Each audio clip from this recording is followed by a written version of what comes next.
beautiful to see that many of you have back screens with beautiful landscapes.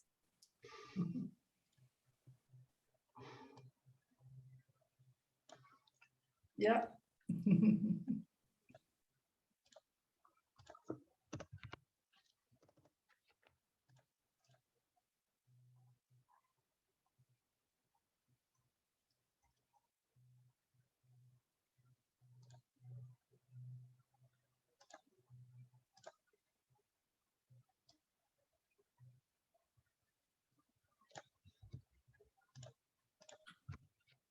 Bravo, Didier. You put also a landscape in the back frame. Yes, I thought maybe this is the right moment to put a Belgian landscape in the back of my. Thank you for the idea.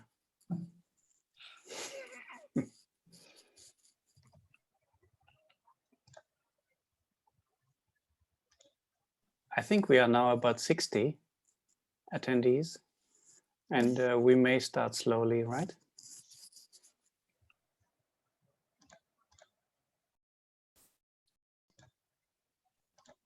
But I think we have several Indra Purs. We have several. She's multiple.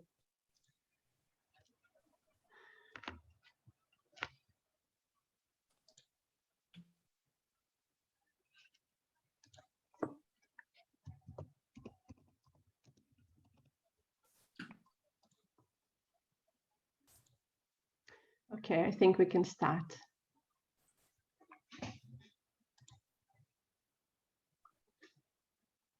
So, can you see my screen? Yes. So first of all, a warm welcome to all of you. We are very proud that you are so many attending this event. Moreover, what we are so pleased of is that the EU Commission has proposed this mode of working, tuning up project, a co-design project where all can give his voice. We are so pleased that we are working on a proposal for our future landscape, understand our past, today and future landscapes and how they can answer to our urges, but also to how it can construct our culture of, landscape of tomorrow. We are in the frame of what we call the new European Bauhaus initiative. So interesting to see that it is not only the buildings we're talking about, but our overall well-being, about our public spaces, about all what covers this notion of landscape. I want to just say 2 words about who we are. IFLA Europe is an international federation of landscape architects. It was founded just after World War II, and it was the merging of more countries who had at the past in common that they had since long-term time worked on rural or gardens and on urban issues linked to World War II reconstruction. But they could also see that we needed much more to frame this profession of landscape architect, but moreover, it's not only landscape architecture, what it's about our landscape. In 1965, it was a recognized profession by the United Nations Education and Culture Organization, which gave a new frame for this profession. And in 1987, we are so pleased that we were recognized as a non-governmental organization and NGO.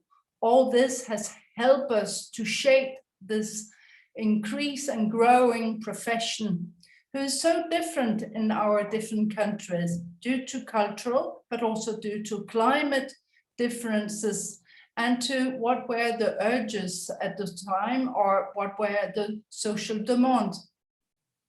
Today, IFLA World is represented on all continents. We are subdivided in 5 regions. IFLA Europe exists since 2000. Before we had another organization, was a European Federation of Landscape Architects. Today it covers 34 countries within the Council of Europe. It is fully in line with the European Landscape Convention, which was set up in 2000, and that today we have 40 countries signed it. Today, IFLA Europe represent more or less 20,000 landscape architects at the Council of Europe level. And what we are so pleased of, that we have more and more understood how to be in line with the European Landscape Convention, and moreover, as I said, landscape importance for all and for our well-being. The profession has grown. It was in '68 the definition of a profession who worked more in realizing park and garden or recreative areas or functionalist areas. And we are pleased to see that today the definition has increased and is much larger notion, working in anticipatory question, in collective memory, and looking forward for the long term of our landscape stability, of our ecosystem, social economic improvement through design, management, and planning. So we have some images of what we do, but I will leave all the people who intervene today. We are so pleased to see that we are more in the rural, looking for a sustainable solution.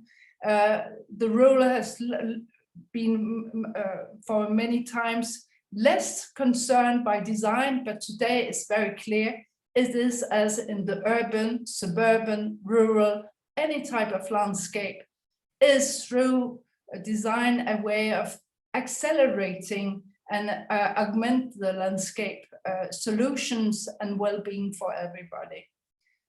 Thank you so much. I would like to underline that we do not work alone. We work together with many other organizations who are today with us. And we're very pleased to have today ECLAS with us and have all these organizations working together for our future landscapes.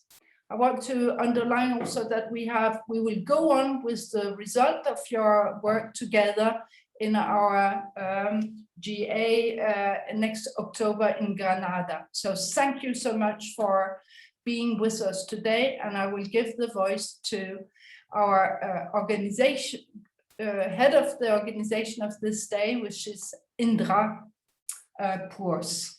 Thank you, Indra. Thank you, Karin. Thank you, everyone. Warm welcome to participants, presenters, respondents all over Europe. And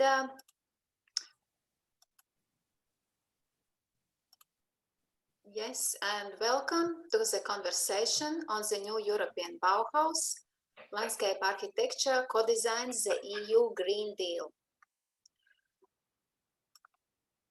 For the very first time in the Europe's history, the European Commission by President Ursula von der Leyen is inviting professionals of art, culture, and science, citizens, and youth to co-create future of Europe.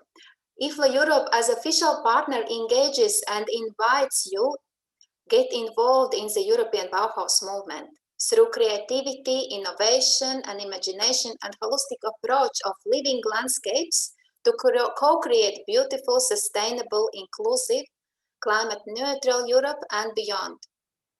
Pandemics, climate, and biodiversity crisis urges changes in humans' mindsets, skill sets, and life practices. The objective of this conversation is to harvest and ideate on landscape architecture as a co-design ecosystem that leaves no one behind.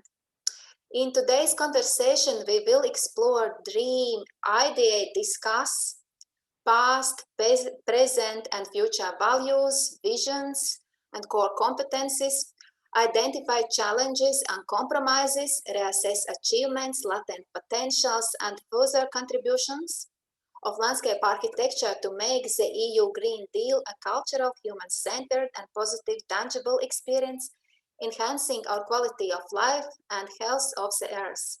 Your voice is truly important. Outcomes of this conversation will feed into ongoing co-creation phase of the new European Bauhaus initiative that will be shared in our next presenter. So our program is in several blocks. So there will be presentation and discussion block in presenters. After them will be first round discussion involving respondents. There will be second block of presenters, and after that will be the second round of discussion involving respondents. And after that, there will be ideation workshop. So really welcome all presenters, respondents, and moderators. And small housekeeping rules. So please mute your microphone, and I invite you to write your name and country. So please do that. You can do this when you found your name, your picture, there is 3 dots. So please pick these 3 dots and rename you, like I'm doing myself now, and write your name and your country. That please do this like now. And I want to remind you that this event is recorded. And if you encounter any technical problem, please write in the chat. Our technical support team will help you. So on the last part, there will be ideation workshop, Seeds for the Future. And the aim of this workshop that will happen also during all event. So we will invite you to share your voice, your dreams, ideas, values, visions, reflections, questions, challenges, compromises, achievements, examples, and that will feed into ongoing co-creation phase of the new European Bauhaus initiative. So please be generous, be quantitative. Ask questions and answer questions. So please ask your questions to speakers through the Zoom chat. And questions, there will be questions to participants, and it will be in the Miro board. So for the ones who feel more fluent with Miro board, you can use it all conversation time, but for others we will have later this ideation workshop session when you could put answers to these questions in the chat. So, and again, if you encounter any technical problems in respect to Miro board, please write in the Zoom chat and our technical support team will help you. And kind reminder, this is judgment-free zone. So now I will share a link to the Miro board for the ones who feel comfortable with it. And you can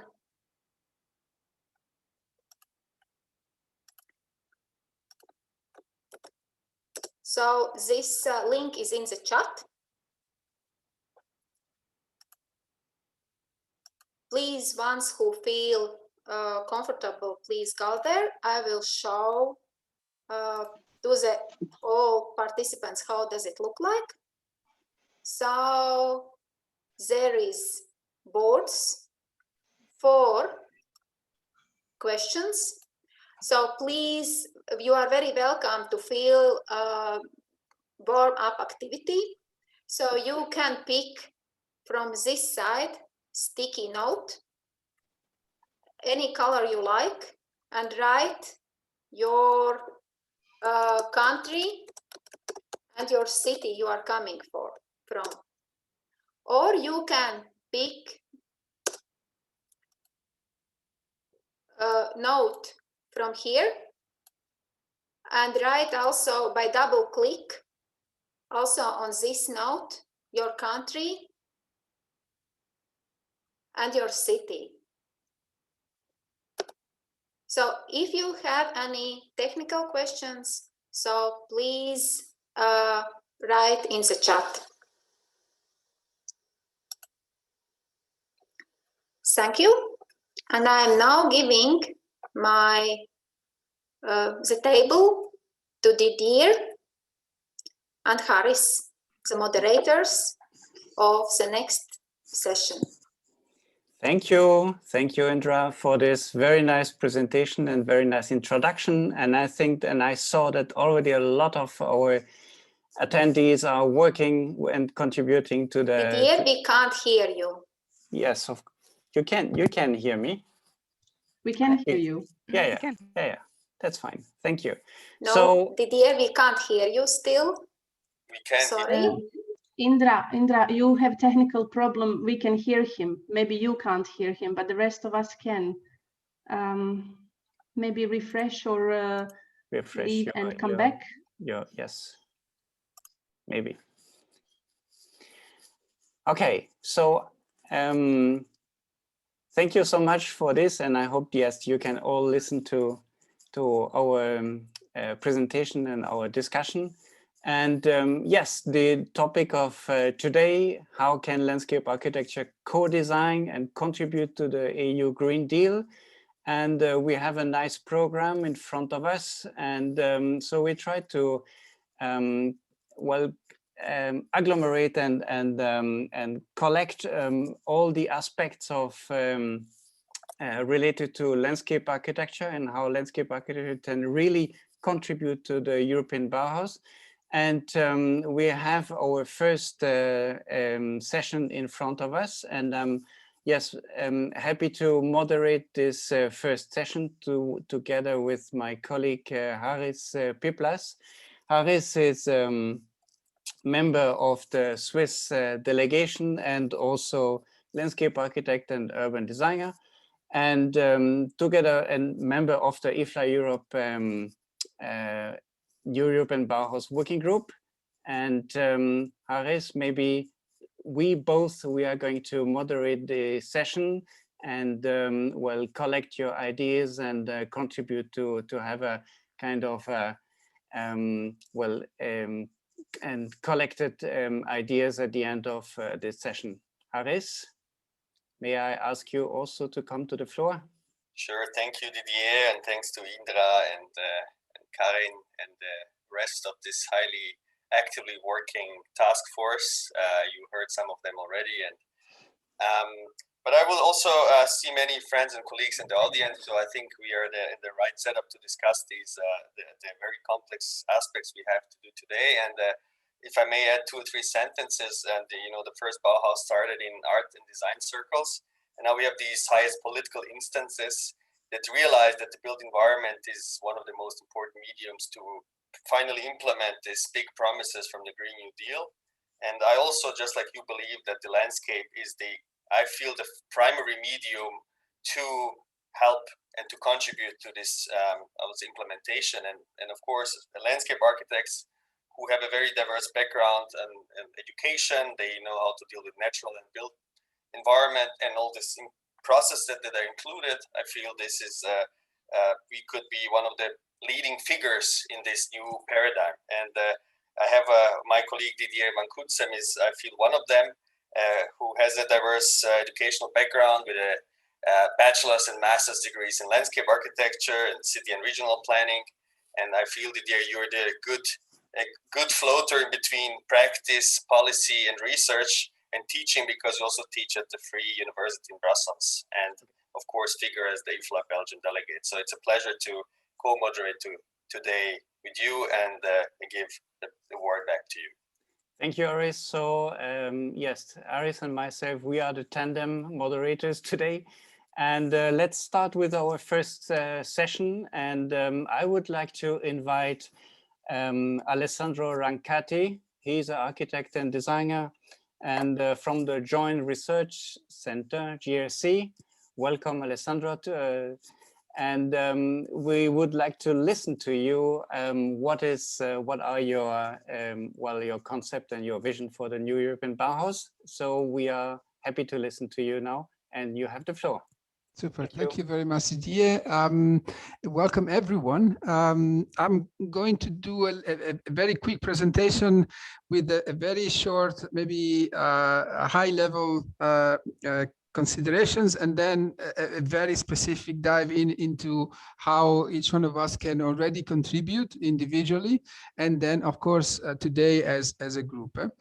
So from a very high level point of view, the idea of the European Bauhaus initiative is really to make the European Green Deal tangible, which means to recognize that in many cases, the European Bauhaus is not something new, but it's something that it's already existing somewhere in Europe or in several places in Europe. And that what we need to do in this design phase is to actually take a listening mode and an observation mode and make all these different European Bauhauses across Europe emerge. In this case, the European Bauhaus is not an object, is not a final product, is not an institution, but it's more a way of understanding how we live together. And in this case, the three key dimensions of the European Bauhaus are beautiful, sustainable, and together. And so, like in the form of design brief that I like most, this kind of brief comes with the three key dimensions, but it doesn't come with how these dimensions will be concretized. And so we know that we want to go there, but we leave this understanding open so that we can, in a certain sense, feel the three values or the three keywords with content from all over Europe. It's very important to recognize that differently from the original Bauhaus, the idea here is not to come up with the universal style or a new European Bauhaus style that will be applied, regardless.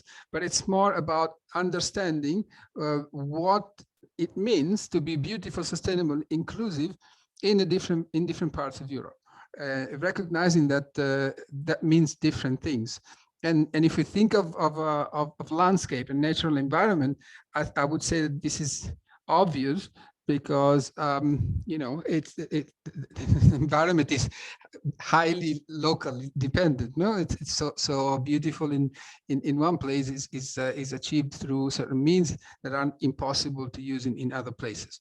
So that's a bit the very high level. So attention to what's already out there, attention to ideas, so that we also start to think in terms of positive visions, but also attention to obviously the challenges.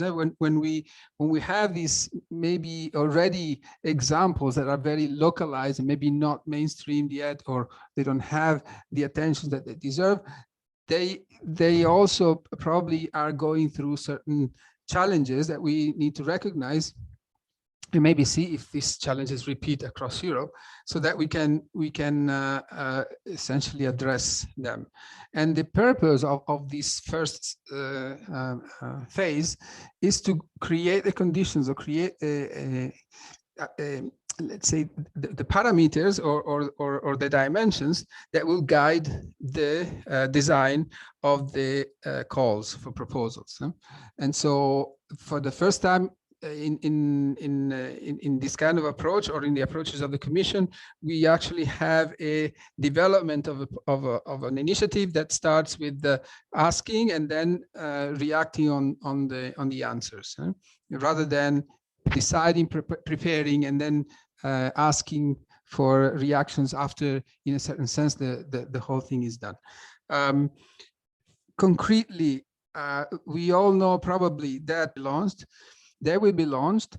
But it's very important to understand that these 5 pilots will not be the only ways that the European Bauhaus will connect with let's say the public. So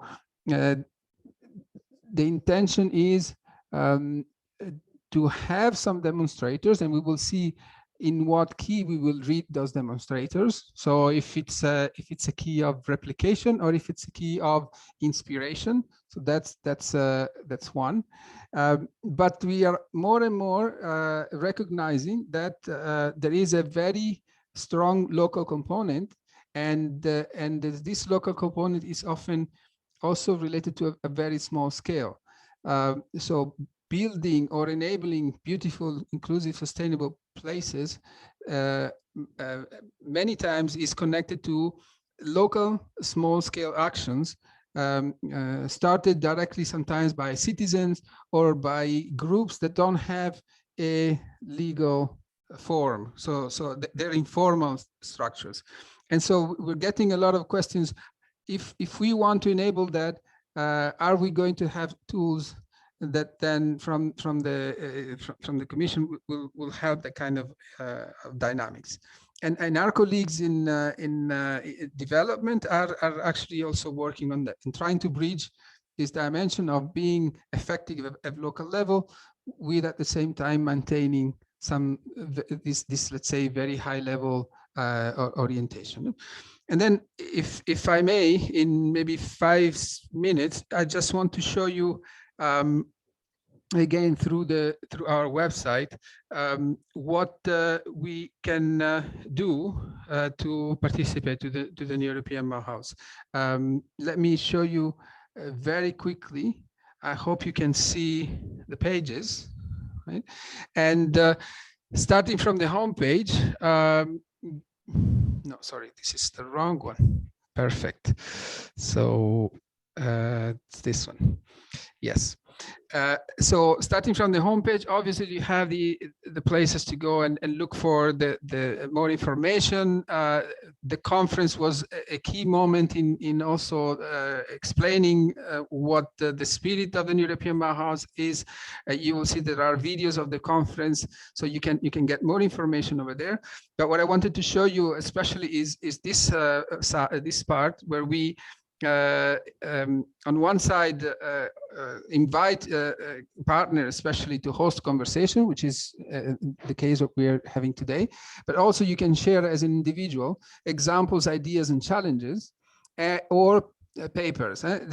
This section will bring you to a place where you can actually go and share examples, ideas or challenges. And this is done through a dedicated software that creates maps. Alessandro, sorry to interrupt, but you're still sharing the first screen, so we don't see what new screen you're sharing. Okay. You have to stop sharing and then go back to the other one. Stop share. Because I don't see the sharing of the screen only. Let me see. Yeah, no.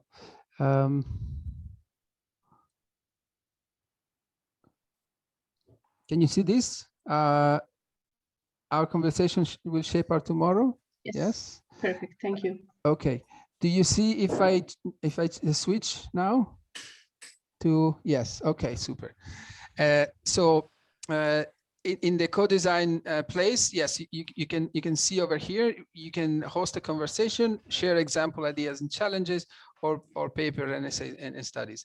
And what we do periodically is to create, let's say, a summary of all the contribution that we have received, and plus our social media team selects some of the contributions as maybe more interesting, and they share with social media, and they place it in this page. And again, just to give you a very quick overview, this is how we present the examples that we receive. We have here the key, in this case, example, what they are about. And you see we're having a huge amount of stories and examples.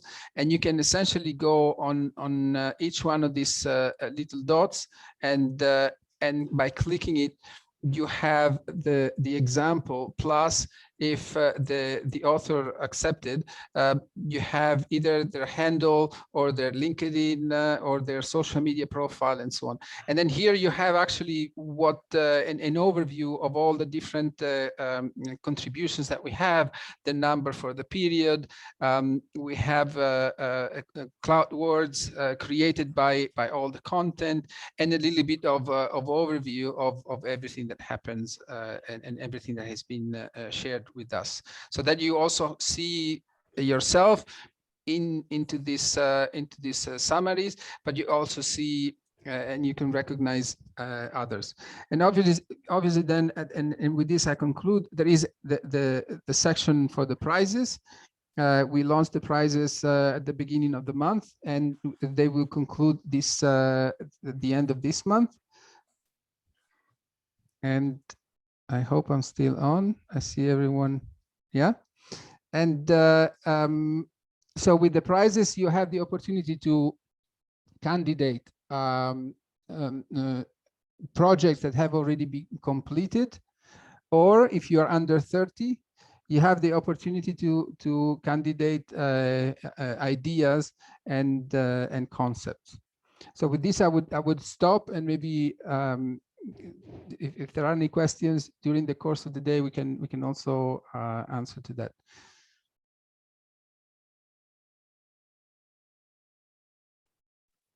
Thank you, Alessandra. Thank you for your presentation and your interactive presentation. That's quite good. And this is really exactly what we are thinking and discussing when we are talking about conversation. Yes. And then I think that Karin has a question, or you would like to say, okay, good, very good. Maybe Haris, you can continue with the next presenter. Thank you. Thank you also from my side to Alessandro. It's very inspiring to see about these co-design processes and that we are part of it. And I feel that with coming to our next speakers, you and the rest of the audience who is not too familiar with landscape architecture would get a better picture about the diversity of our profession.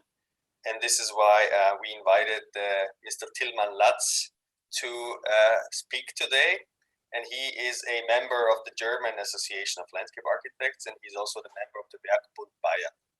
And he is also a part of its international affairs group. And about his background is that he, interestingly, as many of us, is switching between the different, I would say, foci. He studied landscape architecture in Vienna and Kassel, and then received his architecture degree in London at the Architectural Association. And he figured as well as the lecturer at the University of Pennsylvania, so collected academic and research experience in the US, and he also figured as the visiting professor in the Kassel University again. But the most important reason we invited Tilman today is to present some of his very diverse portfolio of landscape architecture practice. So with that, not further ado, I would give over the word to Tilman Latz.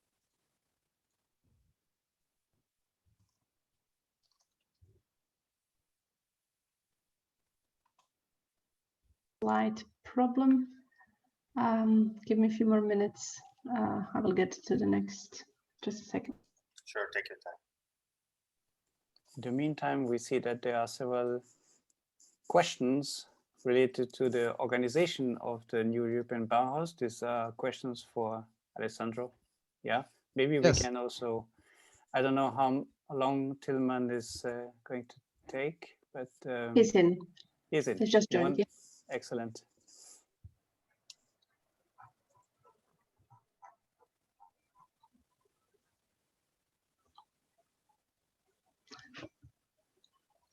Mr. Latz, do you hear us and do you see us?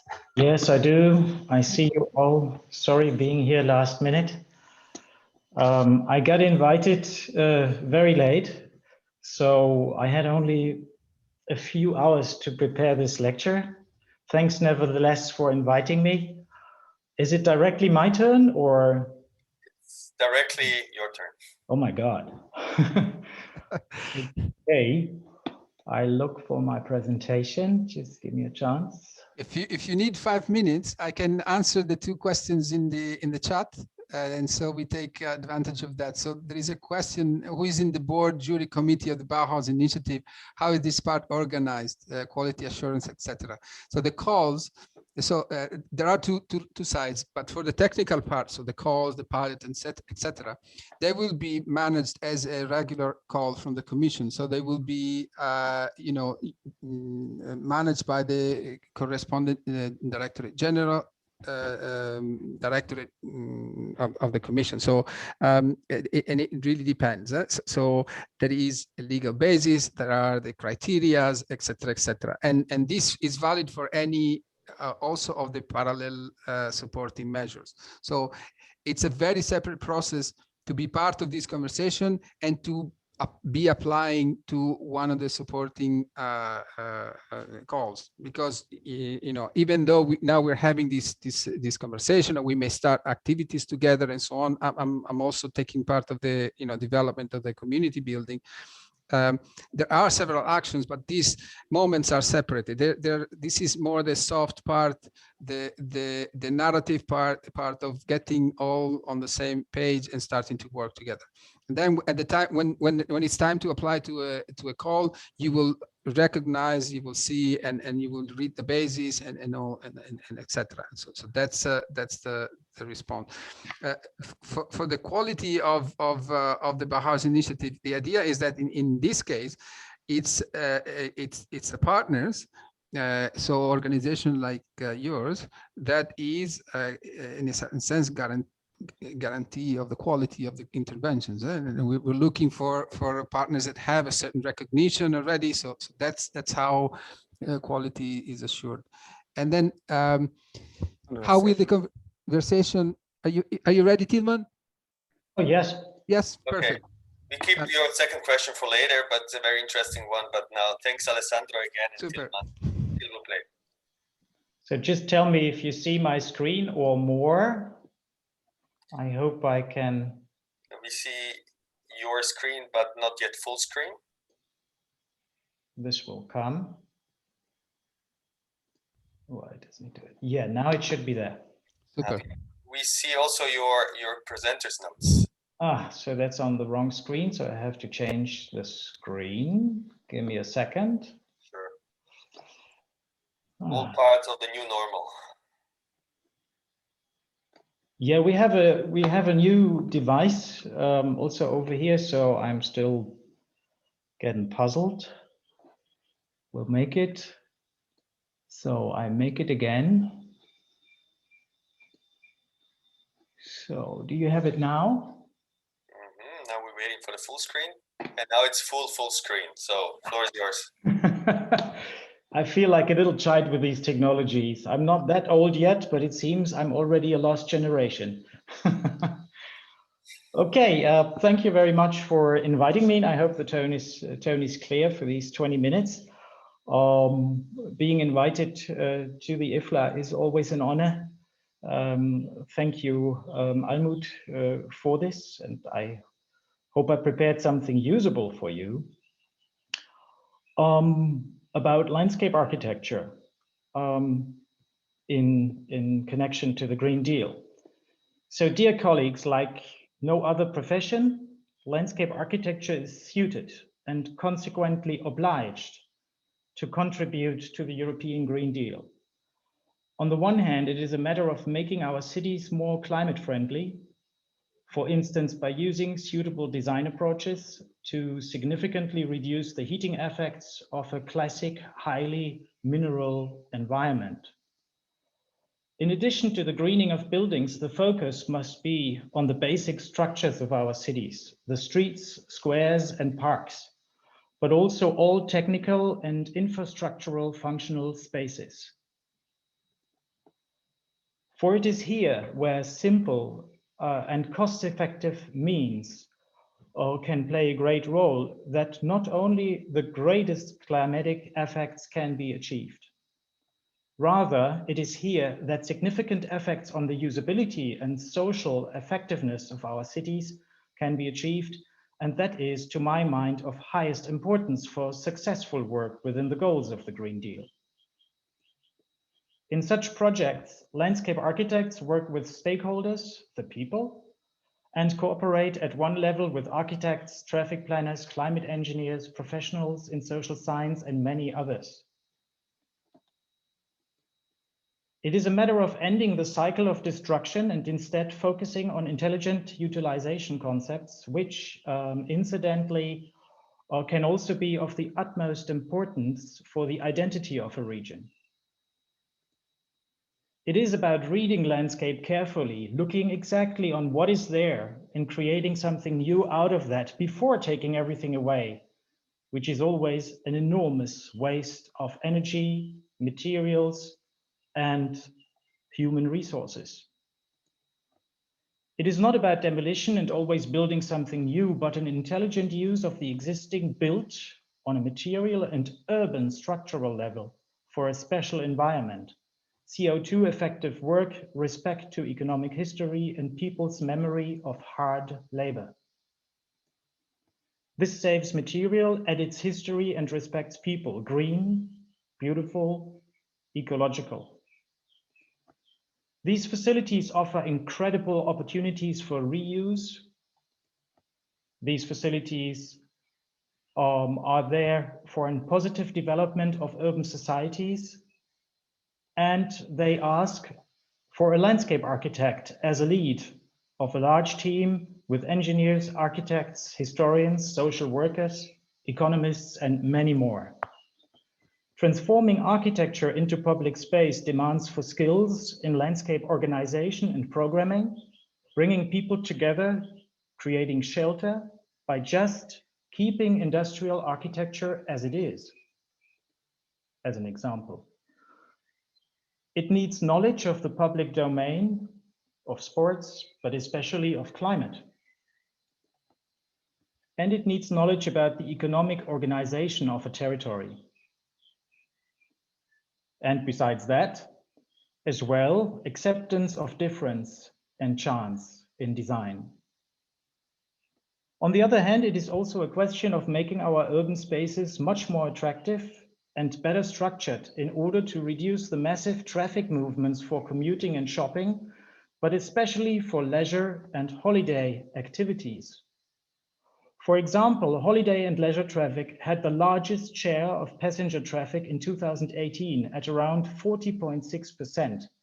This is followed by commuter and educational traffic with 21%. Business trips accounted for 75% and shopping trips for about 16.2% of passenger transport. And traffic continued to increase dramatically until the start of the corona pandemic. It seems extremely important to me to push for the humanization of our infrastructures. Above all, our roads, but also as many technical installations as possible, such as canals, bridges, dams, and power stations. Streets can become a center of urban life again if we just do it. And this is a predominant domain for landscape architecture. It is about making it possible again for people to use our streets. I remember an exhibition in Barcelona of the beginning of the century, which was reconquering our cities, which was mainly saying we reconquer our streets for people. This means not only seeing them as closed and impassable objects of technical or functional interest, but also making them usable as far as possible for the inhabitants and visitors of an urban space. If there is any positive aspect of the COVID pandemic today, it concerns above all the insight gained into how important open spaces are for the functioning of a modern society, and what enormous significance good public space in particular has for people, and what effect it can have on the volume of traffic, and thus to reach the goals of the Green Deal. Because we know this for sure today, there is not enough good open space, and many do not meet the requirements of a beautiful, sustainable, and inclusive landscape.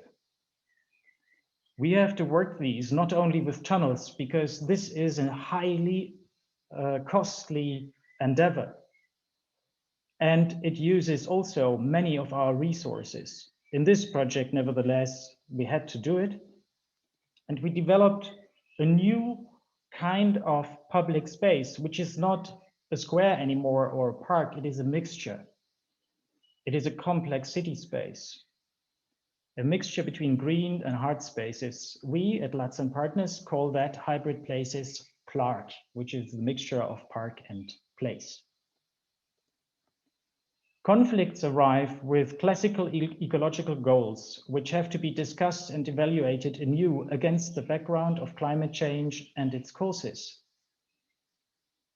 For it is a question of discussing whether we are prepared to set the right priorities against the background of dearly held cliches of animals and plants, namely cliches about ecology.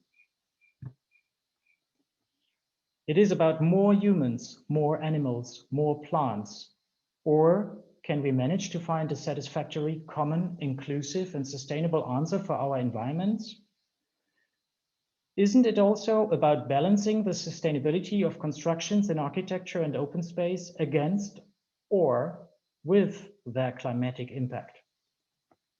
In other words, a climate adapted, I don't want to say optimized, but a climate adapted environment, especially for open spaces, is about the fundamental question: how do we want to live? How do we want to work? And how do we want to come together as a society? That the knowledge and experience of landscape architects are of utmost importance here seems to be, for me, beyond any question. Thank you very much for your attention. Thank you so much, Tilman, for this very impressive and very impressive presentation. Thank you. And also impressive images also and key messages. Thank you so much. I see a lot of comments also in the chat, and we may discuss this also later. But let me introduce you our next speaker. And it is Mr. Kjell Nielsen. It's very delighted to invite to have you with us, Mr. Nielsen. Let me introduce you. You are one of, I would say, the former director of Nordregio and head of the park department and landscape architecture, and especially also involved in education at the University of Copenhagen. And also I saw you the director as at the Danish Ministry of the Environment, and one your big achievement as a co-editor of the Green Visions publication. We would be very pleased to listen to you and your presentation. So the floor is yours, Mr. Nielsen. Yes, thank you. Thank you very much. And maybe I should add that I'm educated as landscape architect from the start. And the book that I'm going to talk about, and now please go to next slide. If I can have, yes, is a book that is produced within the Nordic cooperation. It's within the Nordic Council of Ministers. Nordregio is an institution, a research institute under the Nordic Council of Ministers. And the Nordic cooperation within, amongst others, urban planning constitutes of a cooperation program. And within that cooperation program from 2017 to 20, there was 3 thematic areas, and one of them was sustainable cities and sustainable urban development. And the work took place, or the work was carried out through different groups where people from the responsible ministers participated. So, and they wanted a project where Nordregio coordinated the work about how green areas and green visions for the cities in the Nordic cities will develop in the future. Next, please. And that resulted in a book where we asked one author from each of the Nordic countries. It's Stig Lennart Andersson, who is landscape architect with SLA and also affiliated to the University of Copenhagen. The Finnish chapter is written by Ranja Hautamäki, who is an associate professor at Aalto University. The Icelandic by Anna-Maria Bogadottir, who has her own firm and is also a professor at Iceland University of Fine Arts. The Norwegian chapter is written by Karsten Jørgensen from the Norwegian University of Life Sciences, and the Swedish of Torbjörn Andersson, who is a landscape architect at Sweco and also affiliated to the Swedish University of Agricultural Sciences. Then there is an outlook to Vancouver in Canada. And for each of the 5 Nordic chapters, there are 2 discussants, 1 practitioner and 1 academic. And I have edited the book together with my colleagues at Nordregio, Ryan Weber and Lisa Aurora. Next, please. If we start with a little history, after the Second World War, people were looking at, there was a lot of professionals and politicians visiting the Nordic cities, and especially the Nordic capitals, looking for good examples of the modern city.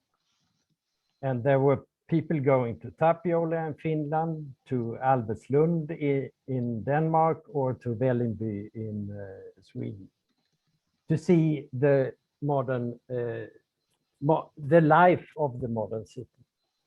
And what were they impressed by at that time? Yeah, they were, first of all, it was the proximity and the respect for nature, which characterized the Nordic design. This is not Tapiola, but another Finnish area in the upper picture called Pihlajamäki, and where the typical thing is that the houses are placed within a forest, like in this case. So that the connection with nature was one thing. And that is also characteristic if you look at Nordic design from a more general perspective. It's the natural materials, the functionality and the simplicity. So this was expressed, so to say, in the kind of urban design. And the other one was the materialization of the Nordic welfare state. And that was primarily visualized by the centers. Here is Vällingby Center in Stockholm, where you have cultural institutions, you have also some public services, maybe nursery schools and things like that in the centers. So these were the elements that people went to the Nordic cities to look at. If I get the next one, please. Then during these times, or just before that, if you look at the green structure of these cities, there are 3 iconic plans or programs that is worth mentioning from the history. And the first one is the Stockholm Park Policy, which by its author, the city gardener, Holger Blom, he characterizes as, for the time being, the world's most progressive park policy. He said that at an IFLA conference in Stockholm, actually, the third one in 1952. Then the second one is the finger plan, the Copenhagen finger plan, which was where the development took place along the roads or the railways in 5 fingers, while the wedges between the fingers were left for green space, so to say, or for without any buildings, for the people to have access to recreation and so on. And that plan is still working, you can say. The model is still working in that, as well as actually the Marka boundary in Oslo, where the boundary was a limit for how high how far the exploitation went, in order to a limitation for that, in order to save the natural landscapes around Oslo. These are 3 cities, and there are 3 different examples. They are all examples of state intervention today. There are legislation protecting these green structures in all the cities. So that, next please. That was actually what I was going to say about history, about this. The next is thinking about the outdoor social life. That was the next step, you can say, that happened during the 60s. There was, from the beginning, a kind of a myth, actually, within the Nordic countries, that the Nordic climate was not suitable for an active outdoor life. That was changed during the 60s. The Strøget in Copenhagen, the pedestrian street, going from the old hovercraft harbor up to the place outside the town hall. And that the urban life during that pedestrian street was documented by Jan Gehl, amongst others, and made famous, so to say, about the importance of the social outdoor life. And Torbjörn Andersson, in his Swedish chapter, he writes then that in 30 years, I would say it took a little longer time, the city has moved from being a place for cars to become a place for people. And he gives several examples how, especially in the Swedish cities, the social outdoor life has developed quite substantially during these years. Next, please. Okay, then I will go over and discuss what are, so to say, the current trends, the current important issues. And I must say, personally, it surprised me when I read the chapters that I remember from the 1980s, the discussion about consumption of green areas and so on. But I could see that the authors, at least, and also the discussions, were quite occupied. So the issue of densification has been the subject, actually, of a constant debate over 50 years. And from the beginning, what I remember is that it was a question of saving agricultural land, and it was a question of shaping urbanity in the cities as, so to say, the most the strongest argument. Today it's completely different. Today it's environment that is the main argument, beside the, of course, the economic interest. But I would say that the densification, and if you may say it so, the threat towards green areas to be consumed by buildings and so on is primarily the environments, the arguments.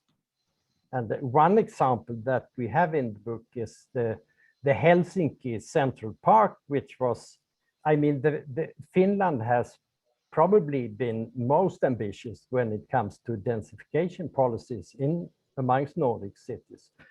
And one of the examples, or the potential victims, were their Central Park, but the city lost in the court. So the project did not be accomplished. Next, please. And if we go on a little on that track, so that it's of course a question of reducing the transportation, and that is actually a question of in order to reduce the CO2 emissions, and that is as Tilman Latz showed examples of. One of the dominant challenges is the question about and to handle the conflict between actually mitigation and adaptation. That densification, if densification is done in that sense that the city gets more sealed surfaces, then of course it's, as I write here, it's a double-edged sword, but because then at the same time you make the city much more vulnerable, since you don't have infiltration areas as much as before, and so on. So I think also as a parallel to the previous presentation, that one of the keys are the cars actually, and not only the cars as polluters, but mainly all the place they take. If cars are banned for the bigger cities, then you have a lot of room for densification at the same time. So I think that is one future development that will be seen. And of course, when it comes to the adaptation measures, it's a lot of questions of multifunctionality on how to, so to say, combine these measures with publicly usable places and good places in many cases. And here are two examples from Denmark, one which is more about rising sea levels, and one is, you can say, a park area that is, so to say, filled with water for the time being. Next, please. In line with this, or parallel to this, is the question about the nature-based design. And there we also saw some examples before. The Sustainable Development Goal number 11 is, of course, the most important when it comes to urban development. But in this case, it's also number 15, about halt the biodiversity loss. And Ranja Hautamäki, she writes actually in her chapter that the traditional juxtaposition of untouched nature and constructed park has, so to say, determined. So what we have today, or what we see today, is a lot of mixtures of cultivated and wild nature together. And here are the more the upper picture is a more is from Copenhagen, which is the more traditional and the more humid areas, but you also have some example like this landfill in Helsinki, where it is dry lands and so on. But we will, there is a clear trend in this movement towards more biodiversity. Next, please. Another trend that is going through, or when it comes to future challenges for green spaces in cities, is about health aspects. I mean, the COVID-19 has given, of course, the urban green space a new role in many ways, we have seen. And this is definitely not new. The first public areas, actually, public green spaces were established because of the different pandemics in the beginning of the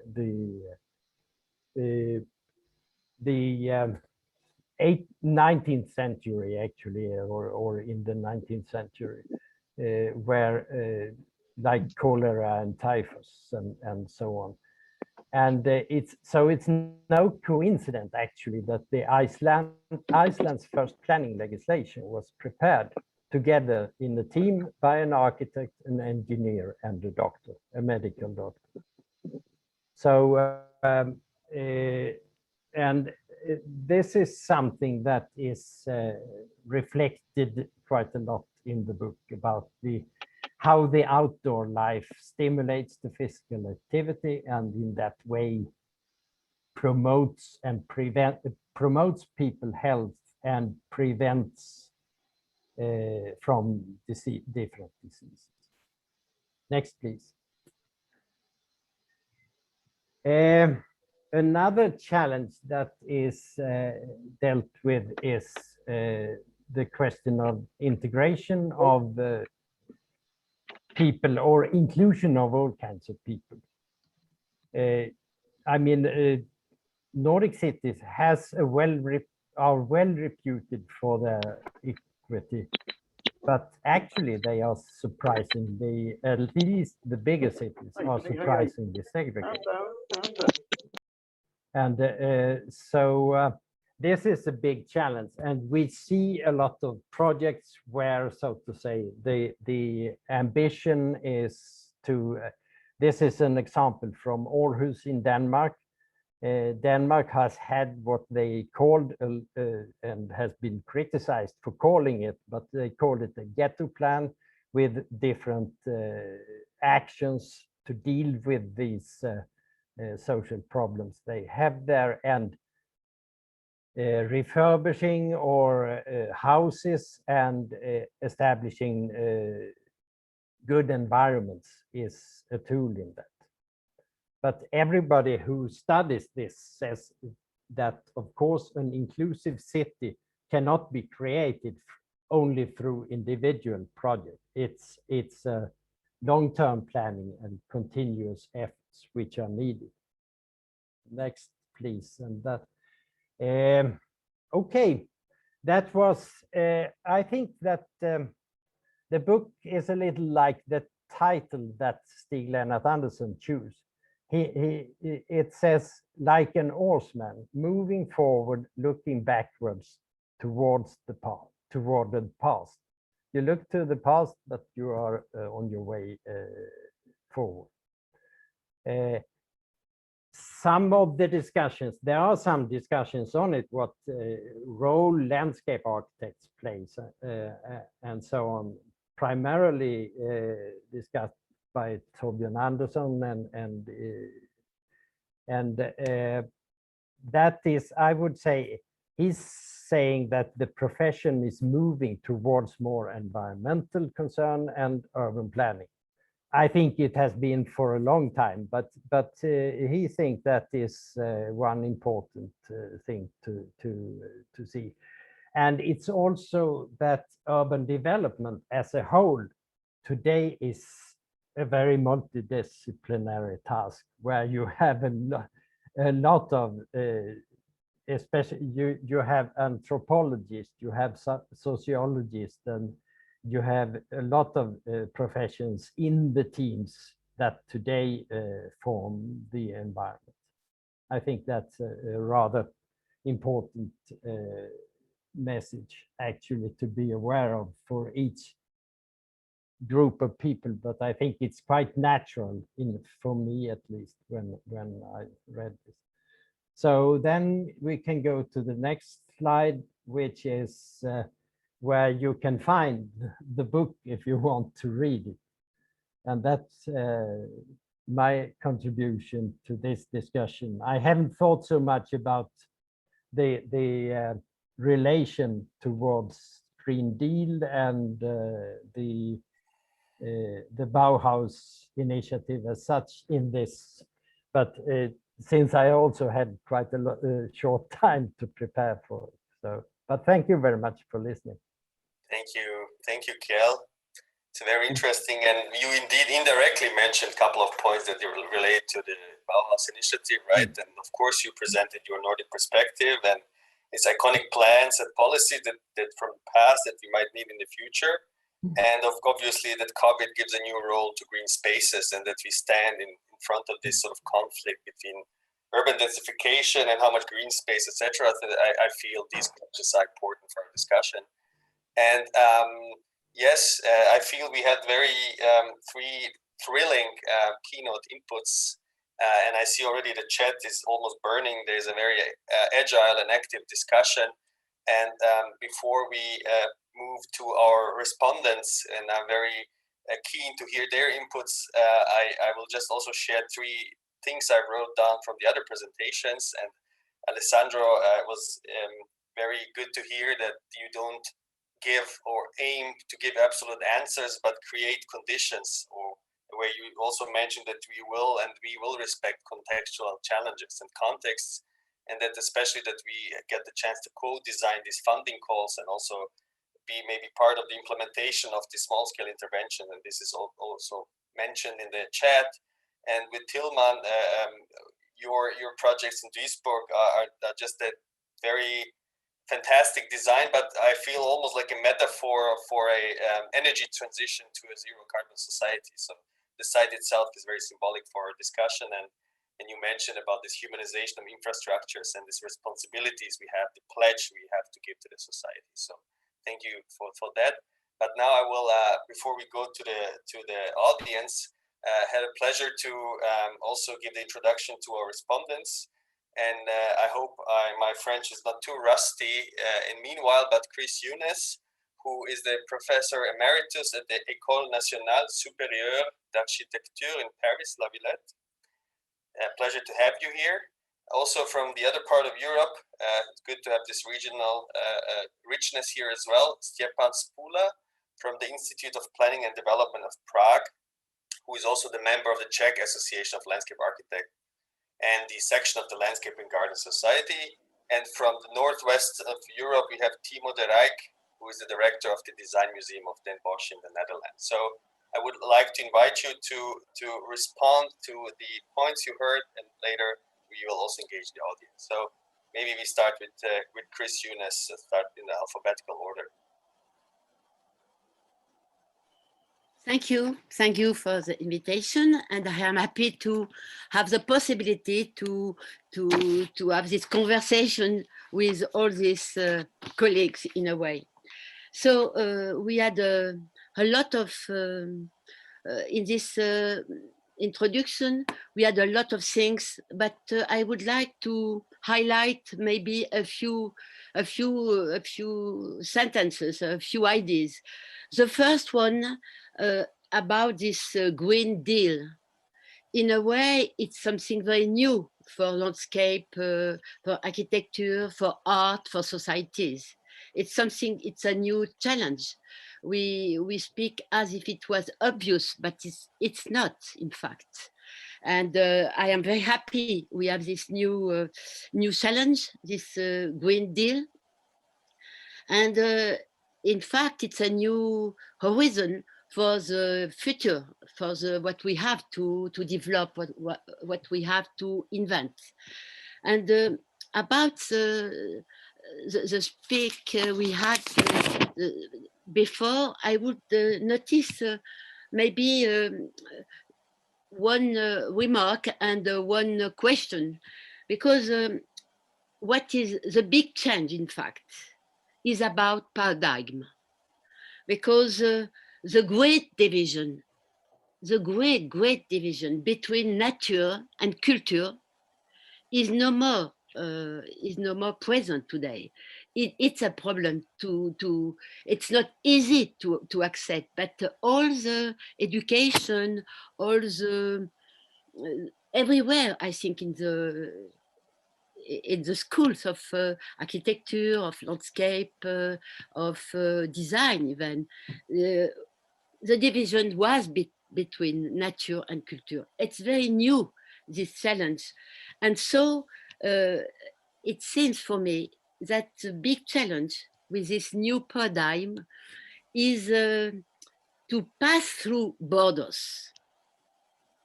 We have borders between nature and culture. How to go through these borders? It's not so easy, because we had big separation between human beings and other beings, living beings. So today, with this Green Deal, is to pass the borders between plants, animals, materiality, in a way, and human beings. So this that's a big challenge, and that's a remark I could notice in this in my colleagues. What they said, they accept to this new paradigm about a New Deal, but and a Green Deal, and I just would ask some question.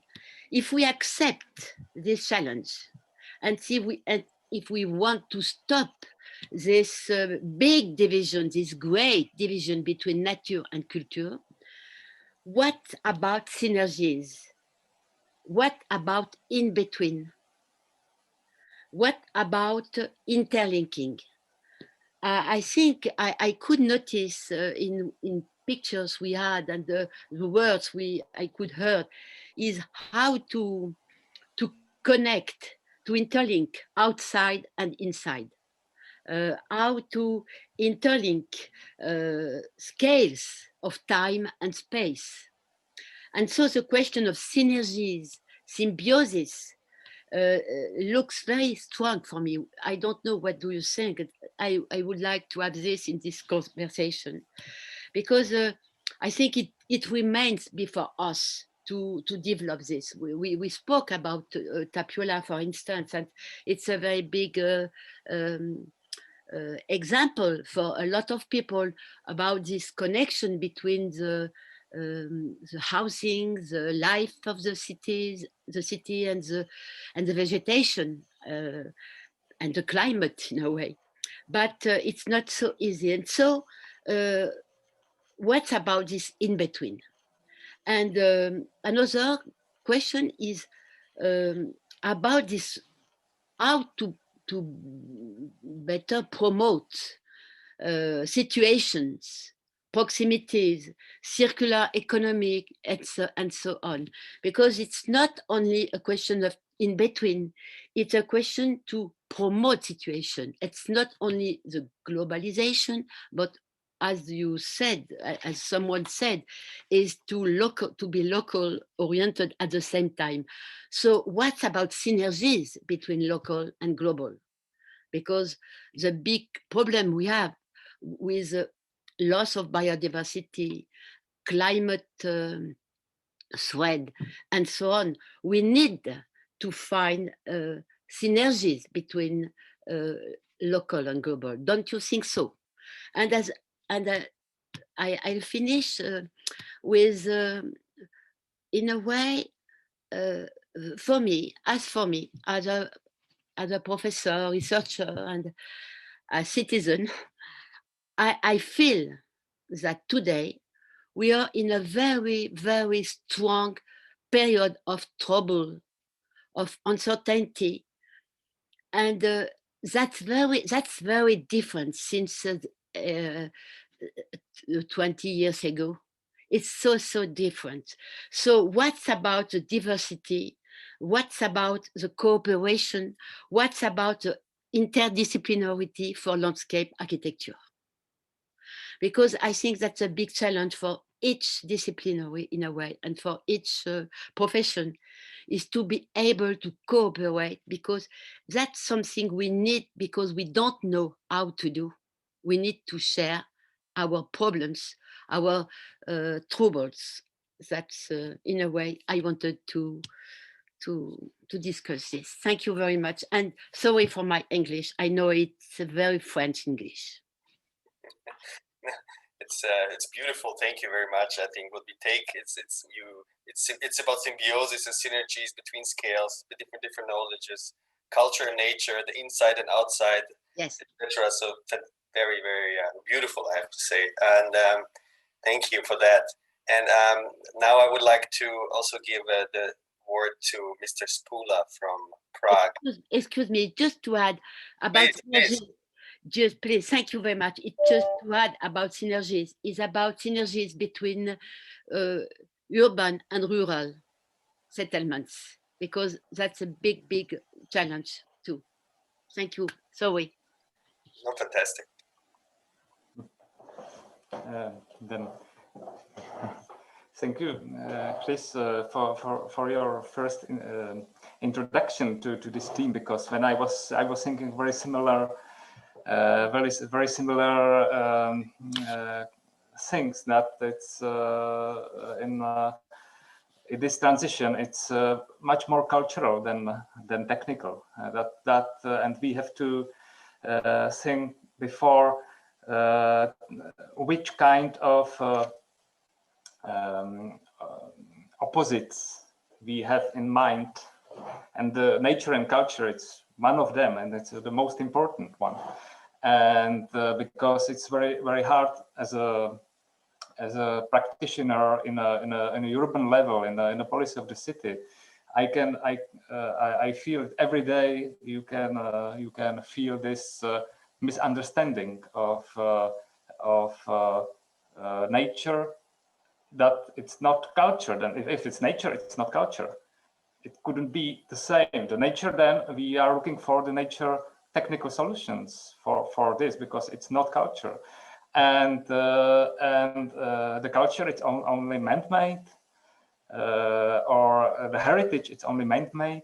Yes. And then I think it's very important to see this in a not only in landscape architecture, but to introduce some kind of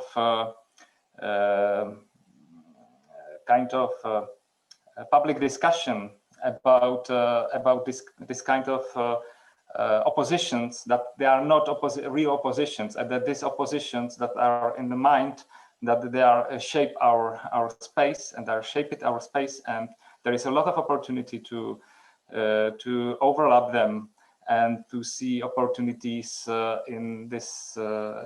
Even economics, they say that it's opened the opportunities for the development, because if we change the structure, we are able to discover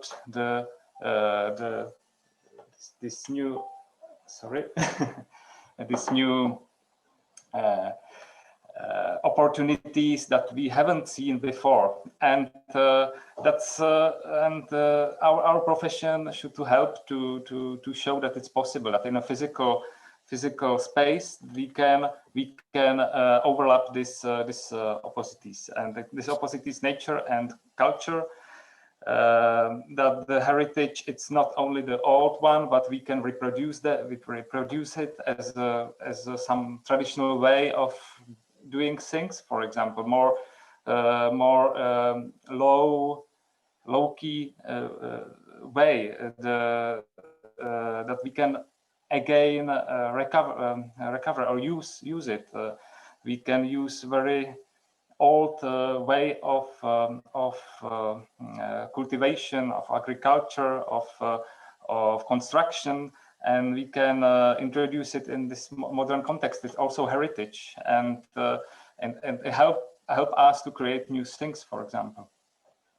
That my question is then how we can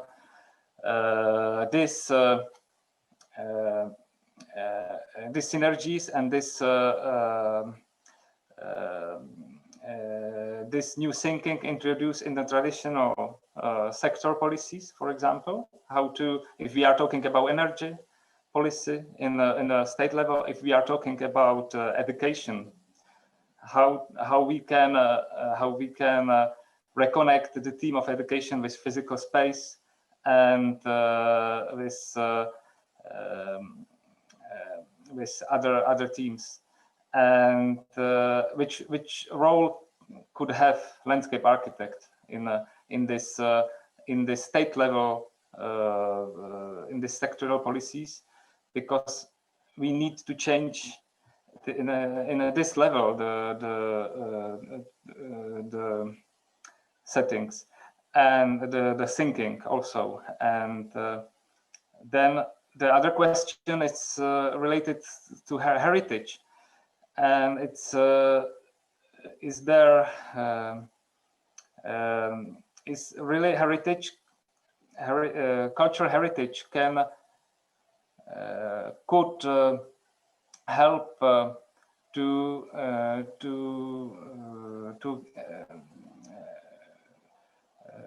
solve the goals of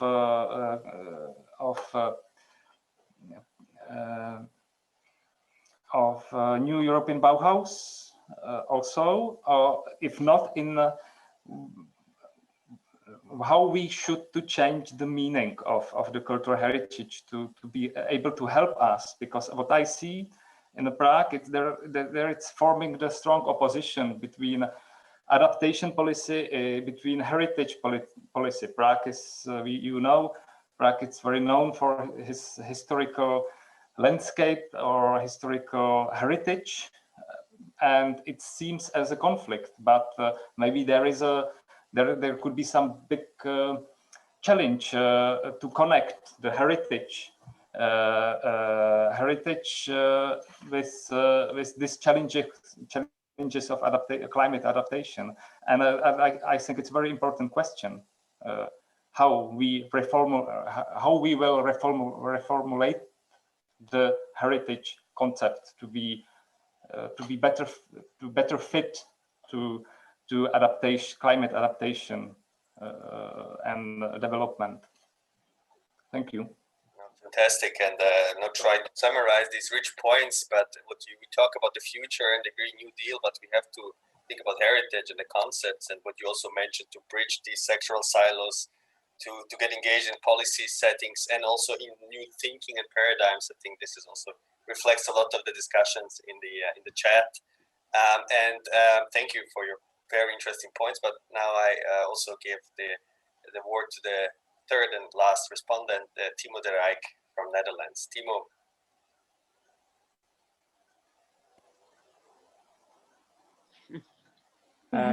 Aris, I think that Timo is not with us. I think that he was not able to join us. Timo is unfortunately not here. No. But I have a great. I prepared a very interesting question here, but because I'm reading the chat box and I see Ellen and Michael and many colleagues, Karin, interacting, and I was thinking also to relate that directly to what Tilman was mentioning, and it's about this, who is responsible for what? Does the landscape architect has this capacity to lead these projects? And you, Tilman, also right there in the chat box that we have to stand up somehow, and then many of us are talking about it, and you and your practice, you successfully do it. So could you please reflect briefly on your role in leading, in integrating and managing and designing these large-scale projects? Thanks. I mean, leading on such teams is possible for everybody who is willing to do it. and loving the complexity which it brings to an organization in the further discussions, and to overcome differences, since there are many differences in between the professions and the way they see landscape, you know. It's like if you ask an engineer, he looks at the landscape from an engineer point of view, and we look at it from another point of view. But leading is something you can learn and you have to learn, and this is important. I mean, at the other hand, we are not only leading on teams, much more, we are also part of bigger teams where we have to integrate. It is just important that everybody respects each other and each other's contribution in order to gain a great project at the end. I mean, we've been leading on a large team in London for the master plan of Crystal Palace Park. And sometimes the engineers were my dearest friends, and the other way around as well. The classic landscape architecture project though is always led by landscape architects. But when it comes to the big challenges we are facing in terms of climate change in a city, you have so many players, it doesn't work without. And that's basically it. I mean, certainly what is needed is a certain kind of political boldness when you have such a space, because nowadays you're not working as a team somewhere separated in your house or rooms or office.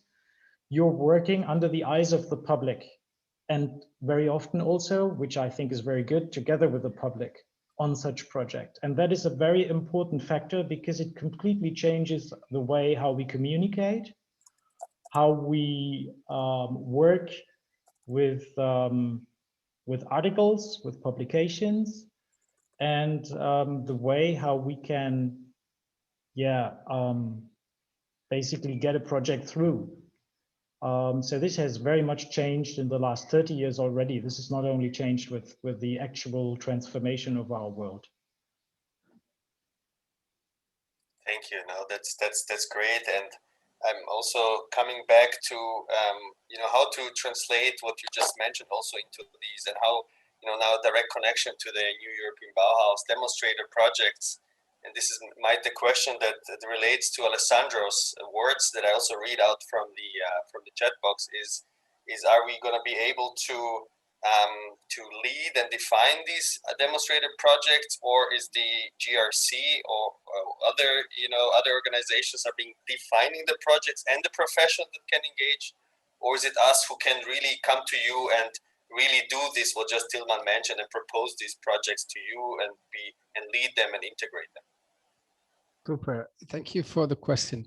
And I need to remind you that the JRC, Joint Research Center, is a Directorate General in the Commission that has no portfolio in a certain sense. So we don't develop policies, but we were actually selected to kind of coordinate this initiative because we are a transversal service to the whole Commission. And we traditionally are the scientific branch of the European Commission, and so we give a service in that sense. And this was the idea behind was exactly not to have a dominance of a particular policy field over others. And so this is a bit our role. What we are, I mean, I can recognize your instances with a lot of also remarks that come from the creative side and the creative sector, more into the, the policy making, and say, design has never been considered in the development of policies. The cultural or creative sector usually is understood as, let's say, the end part of any development where things need to become pretty or so, no? And so what we are, and especially my colleagues, the ones that are more on the policy development side and in that relationship, what they are trying to work on is on creating a space for a role inside the calls that is more related to this form of strategic design or more, let's say, creative approach to the development of a solution. So that these competences are embedded at the beginning, and they can provide a certain way of seeing at the environment, or seeing at the places or at the challenges. In terms of landscape architecture, in this case, there is not a real, I saw a bit in the chat, there is not a real concrete reference to landscape architecture in the European Bauhaus, but it's very clear that let's say, empty spaces, or the spaces in between, and the relationship, or the interstitial spaces, or the spaces between urban and rural, or even rural spaces, or the relationship between rural and natural. All these places are part of the effort to create this beautiful, sustainable, and inclusive new forms of living. And in this case, I think that the competence of landscape architecture is key.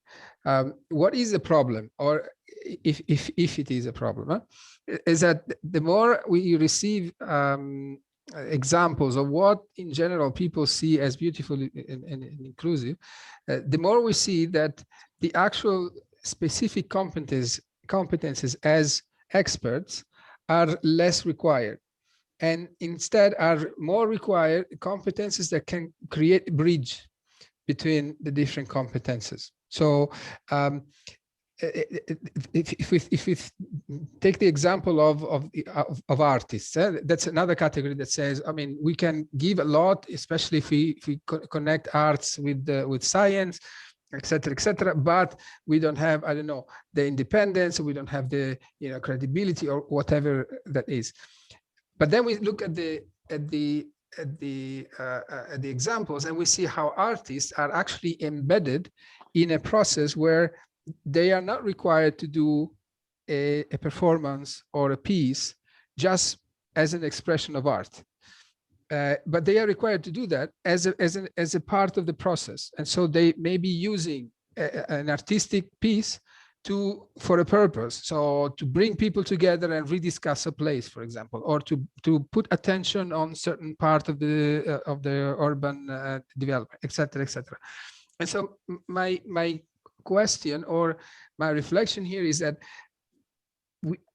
I completely agree that we need to give certain professions the highlight that they deserve, but at the same time, this same profession need to find the spaces where the conversation can flow, so that in your own proposals, it's clear that it's not a statement from landscape architecture, but it's a statement about a certain way of understanding the space that then automatically create the bridges for other disciplines to jump in and to connect. And especially if you can make this connection with art, make this connection with other disciplines that are, in a certain sense, seen as secondary, but in reality are the ones who add quality to places, then I think that's the best way to create the demonstrators that everyone needs, than to say, okay, we need to step back a second, stop thinking about costs or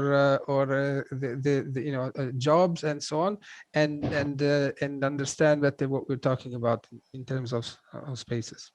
No, fantastic, and I think you took many of our fears away with your answer. That's we've been looking for qualities and synergies. So thank you, Alessandro. And yeah, now we are at the end of our first block of presentations, and unfortunately we didn't have our Dutch input here, but the audience, you won't be spared the Dutch input. You have Nick Hassendunk in the afternoon.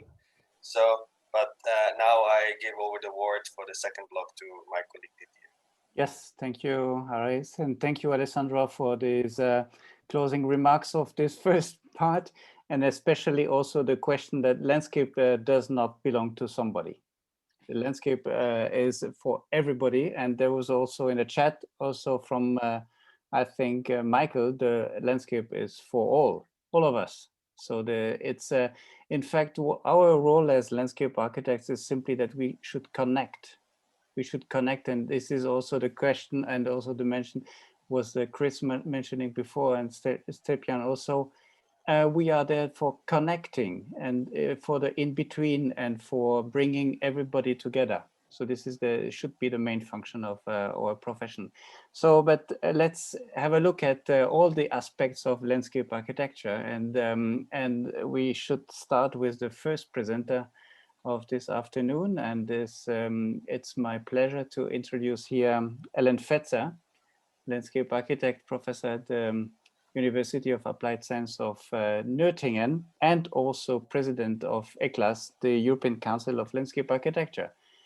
So we would like to listen to you, Ellen, and I see that you are presenting your slides already. Thank you. Yeah. Hi, everyone. Hello from ECLAS, from the European Council of Landscape Architecture Schools. So I'm speaking here for the 80 universities in Europe that are educating landscape architects. And I'm here in a tandem with Attila Todd, who in a minute is going to take over and also lead to the Le Notre Institute, which is our partner, so to say.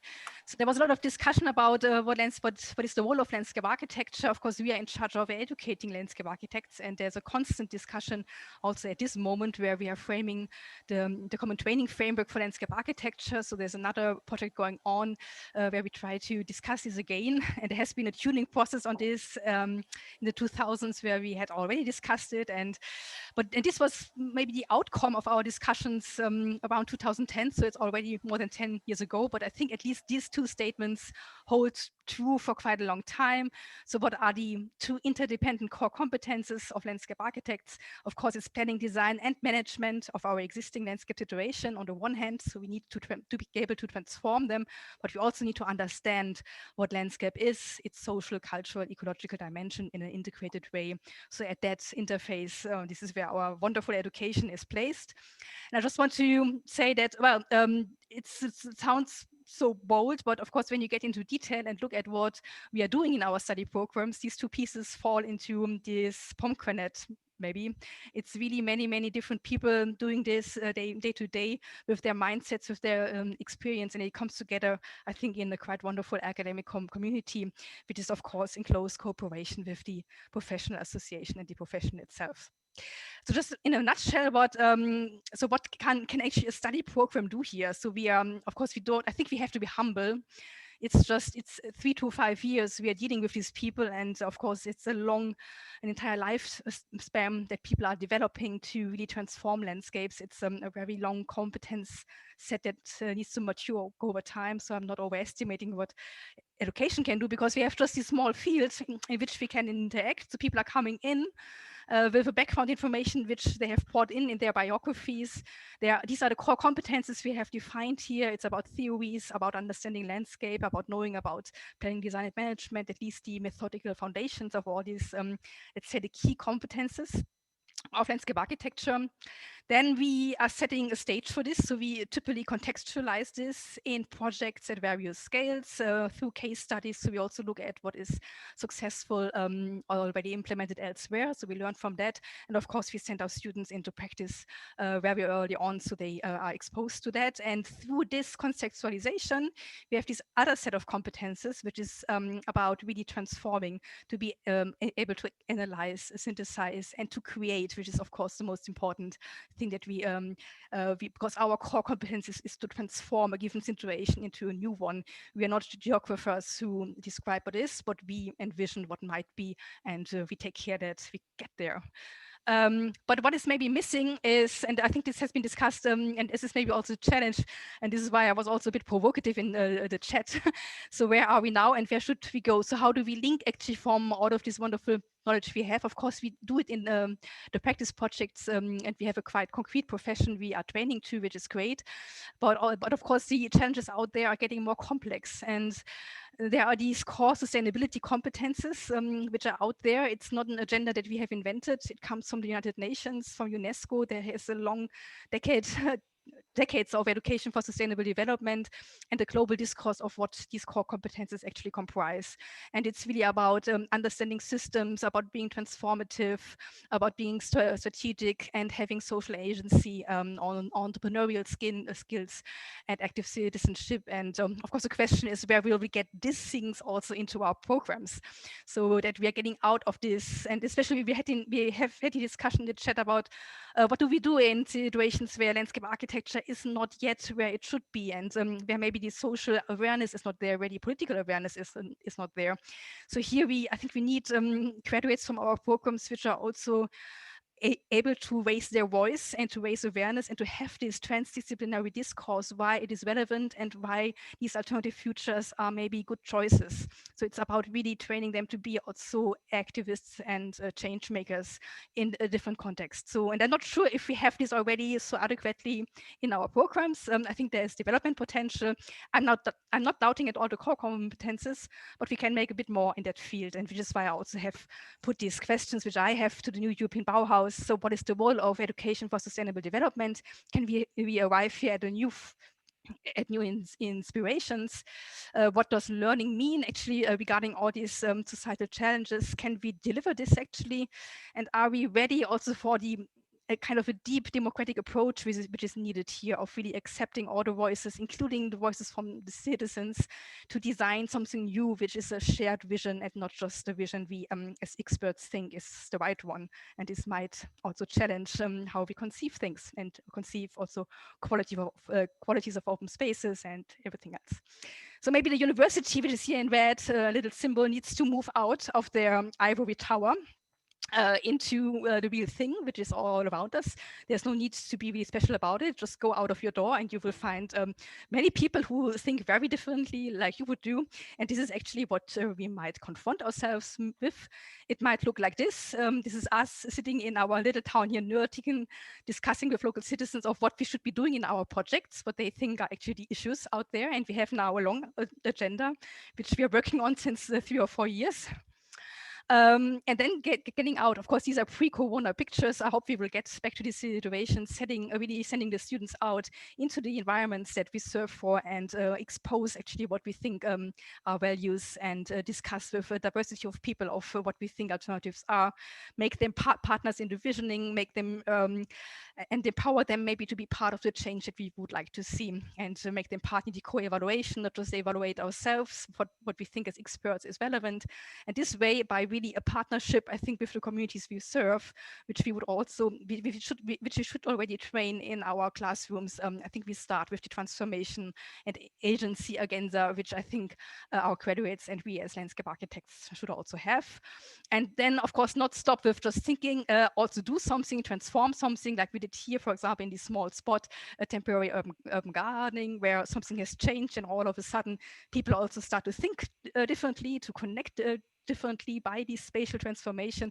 This is our strength. We can transform spaces and create new forms of communication this way, which then are part of a sustainable vision and transformation. And people you see on this picture, they eventually became the leaders of this place, which wasn't originally intended. And maybe they even didn't think about themselves that they could actually be part of the maintenance of this space, but they are now. And we have empowered their leadership potential. This is the true leadership, empowerment of the leadership potential of others who are serving and maintaining and are involved in the landscapes that we serve. So this is in a nutshell the 5 competence fields that I think we need to look at more consciously, and they also enable us to really think across our disciplinary frame, which we need, of course, as a foundation.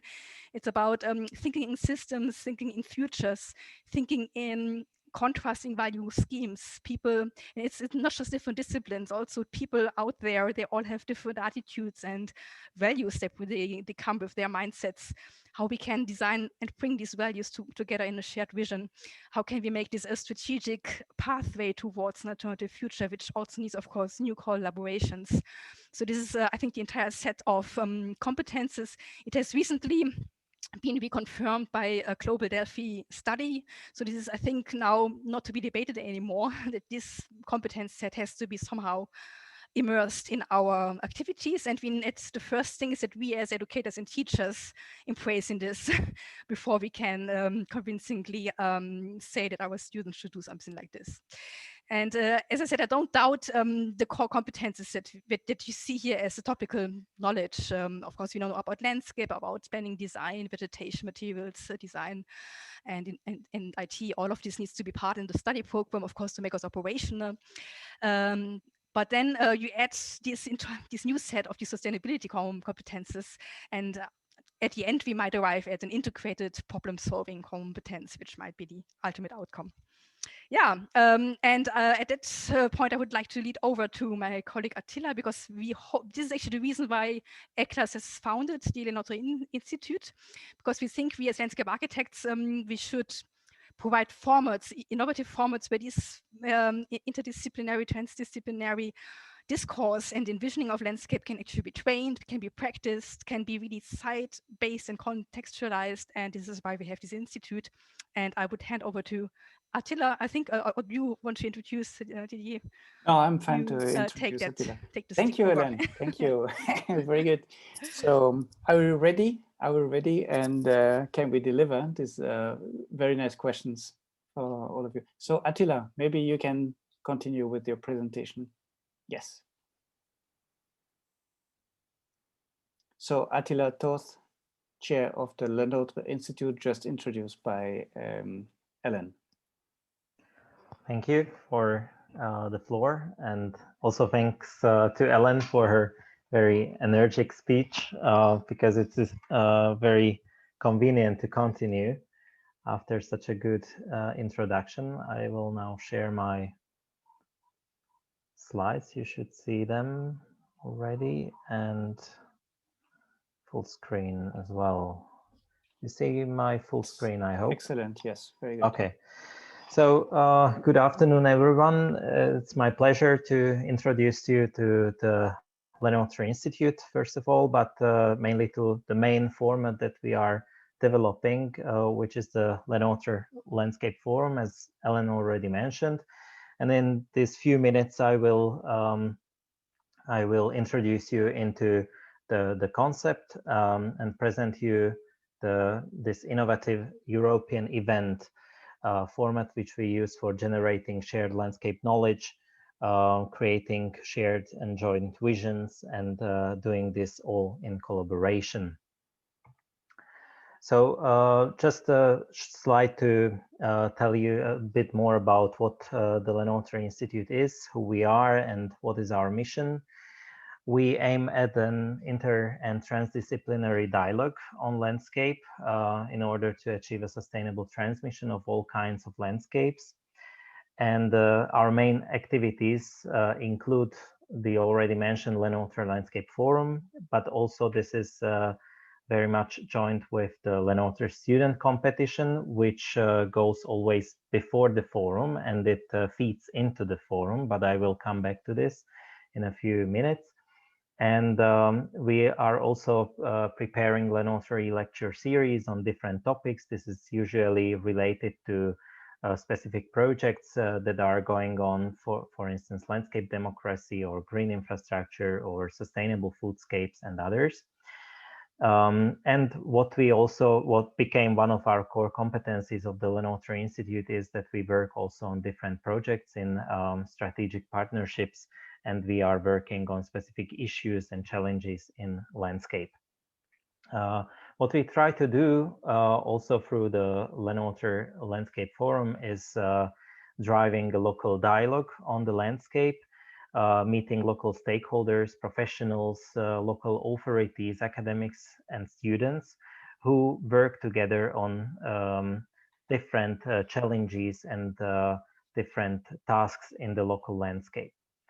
Regarding landscape democracy, this is one of our core areas in the recent years, and it is based on our aim that we want to improve landscapes in an inclusive way so that we collaborate and co-create the landscape with all local stakeholders and also with international experts. And what we try to do is to achieve a new way of thinking and acting on landscape.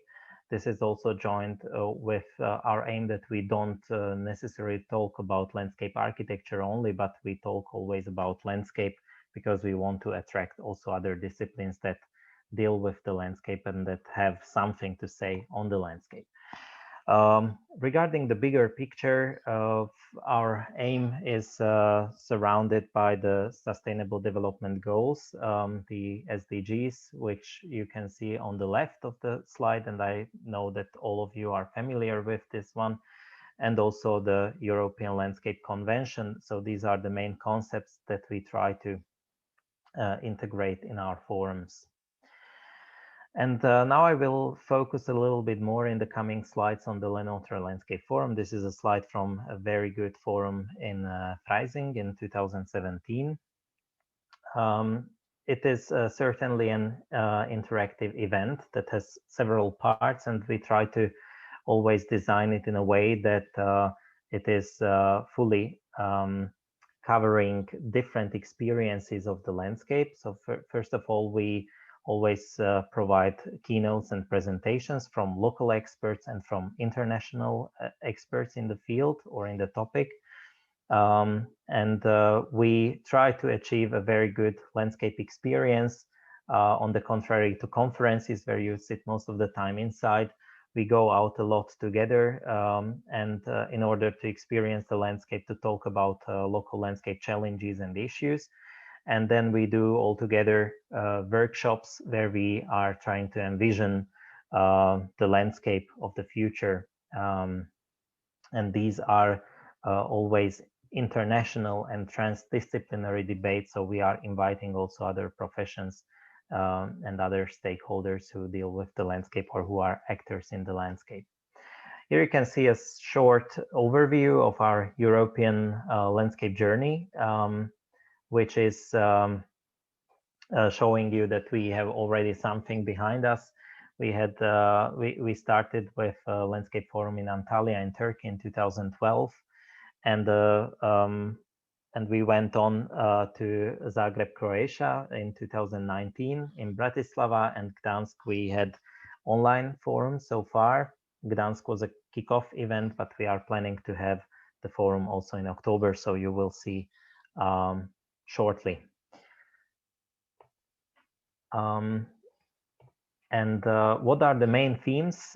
We are normally in the landscape forums working in different thematic sections and trying to focus on aspects like an integrated landscape vision, where different professionals talk about landscape in terms of sustainable tourism, transportation, ecology, democracy, or we were also having the cross-border landscape forum in 2020, which was dealing with a cross-border landscape between Slovakia, Hungary, and Austria. We are always looking at heritage and identities of the local landscape and green infrastructure, sustainable foodscapes, which is reflecting on the rural landscapes surrounding the area or creating the area. And in what are the two most recent topics, which we call cross-cutting themes. These are the landscape economy and landscape democracy. So we try to look at the landscape through the economic and the democratic perspective. This is a picture from a very nice excursion to the cross-border landscapes in Bratislava with students and colleagues from Central Europe. And what we also do before the forum, which is more of interactive platform and a way to get together and work together in the local landscape, on the local landscape, we always announce an international student competition, normally in autumn, in September, which starts in October and goes until January. And we have already the experience, and this has been reflected also by several partners in local landscapes, that the student competitions are very effective generators of landscape visions. For instance, in last year, where we discussed how the cross-border landscapes between Slovakia, Austria, and Hungary should develop further, then the outcomes of the the student competition organized by Lenotary Institute were very much introduced into the process of planning and thinking between municipalities in a Baum conference. So it has also a follow-up, and it is very useful for working on this topic jointly. We also use the way how we can share information and what we are doing in our schools. So during the forums, people and attendees of the forum, they might come from academic field, but they can be also from professional practice. They bring with them outcomes of their works, which are presented in poster exhibitions and also in small workshops, where we can discuss together and share our experiences and share our knowledge. And normally there are also outcome statements. So after a very intensive week of experiencing the landscape, visioning the landscape, thinking about the landscape, we come to a point at the end of the forum where we present an outcome statement, which is then also a way for local actors to bring landscape and local landscape issues more into the focus of the general public. And we try to put these outcomes of the forums also into book publications, or we present them on our homepage of the forum homepage, which will be on my last slide. So if you are interested to have a bit more information on how our past forums and our upcoming forums are designed, you can have a look. This is also from a landscape experience, so to say, where we walk the landscape together and we try to generate ideas which we then share and use for envisioning change. Thank you, Attila. Yeah. Thank you for your presentation. Great to see also so much people involved and participating, contributing. We may now go to the next, to Lars Hopstock, and maybe Harris, you can take over. Yes, hello. Yeah. I'm starting to share the screen. It's Lars. Salut, bonjour, thank you for having Salut, me bonjour. here. Can you hear me? Yes. Yes. On behalf of NELA, the Network of European Landscape Architecture Archives, 5 minutes, right? So yes, I try to keep the time. The network was founded at the IFLA conference at Aarhus in 2019, so in Norway, on the initiative of 3 archival institutions related to these 3 schools listed here, the Universities of Life Sciences at Vienna, at Aarhus, near Oslo, and the University of Applied Sciences, Rapperswil. And some individual members you can see on the photo, some you might recognize. Since then, NELA has grown quite a bit. I'd say it's a joint venture by archive holding institutions, trained archivists often attached to these institutions, and archive users like garden historians, but also practitioners, landscape architects interested in archives. And this combination of professionals meeting on equal terms has proven really beneficial to what NELA aims for.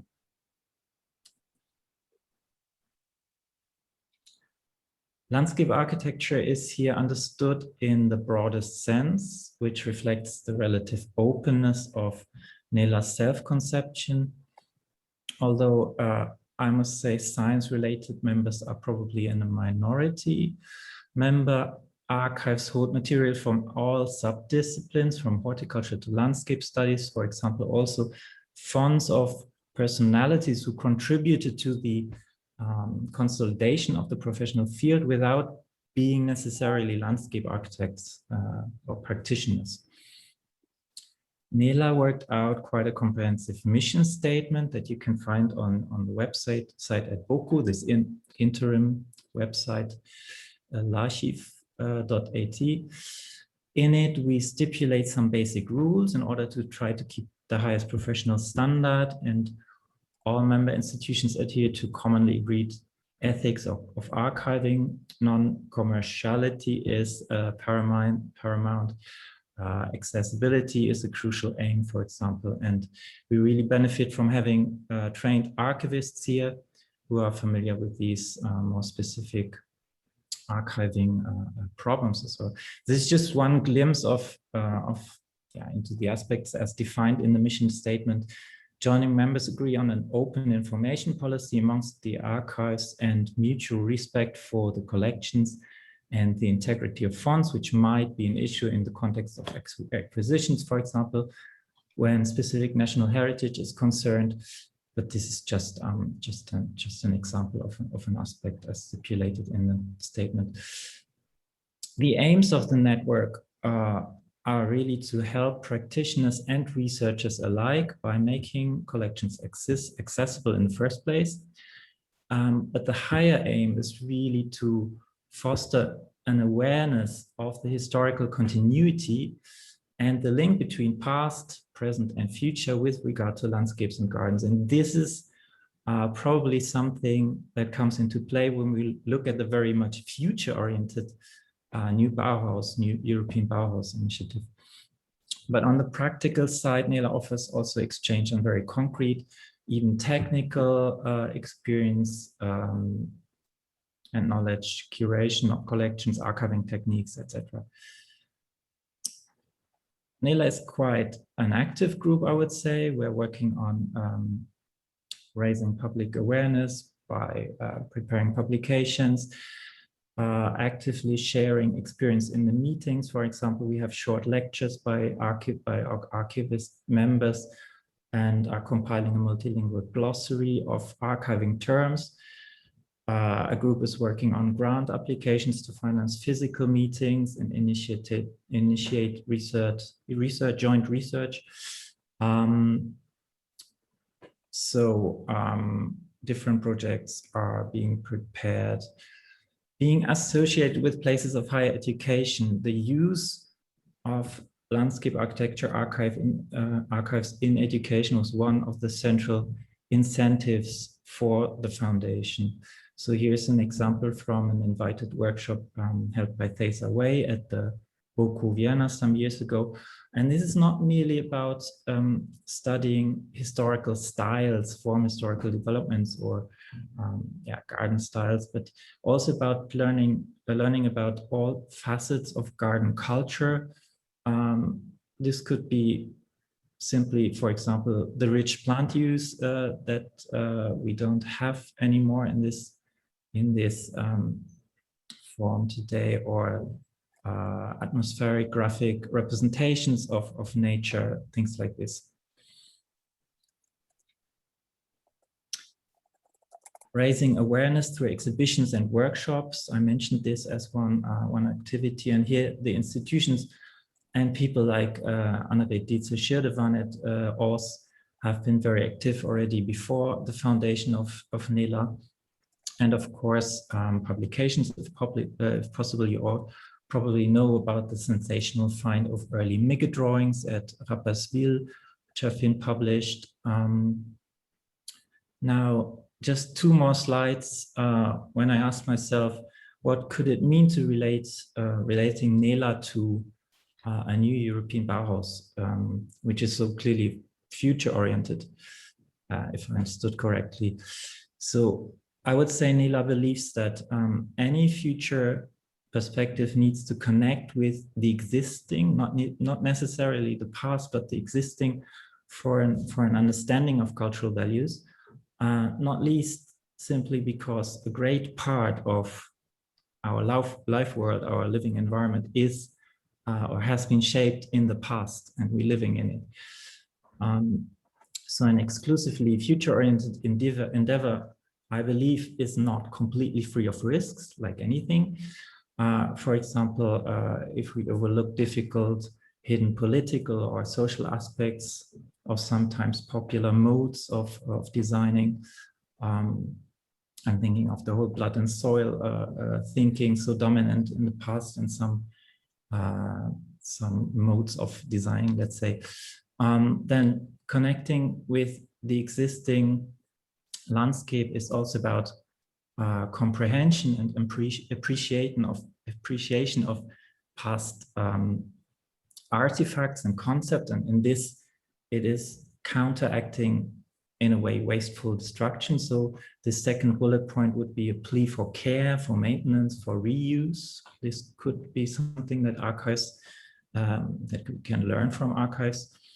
And finally, I would say that researching achievements of past generations of landscape architects and theoreticians can generate confidence, because it is quite common amongst landscape architects to complain about their limited influence and limited attention that society pays to them. But actually, it is often ourselves as practitioners who are not aware of past generations' achievements. So that would be something I want to mention.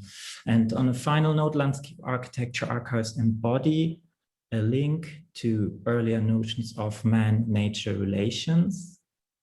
If we think, for example, of all the very prevailing philosophy of life, of the life reform permeating all artistic work at the beginning of the 20th century. And in the end, we can also simply discover a lot of highly inspiring visuals which express this nature relation and the sensuality of nature, which is well, talked about so much recently. So to quote one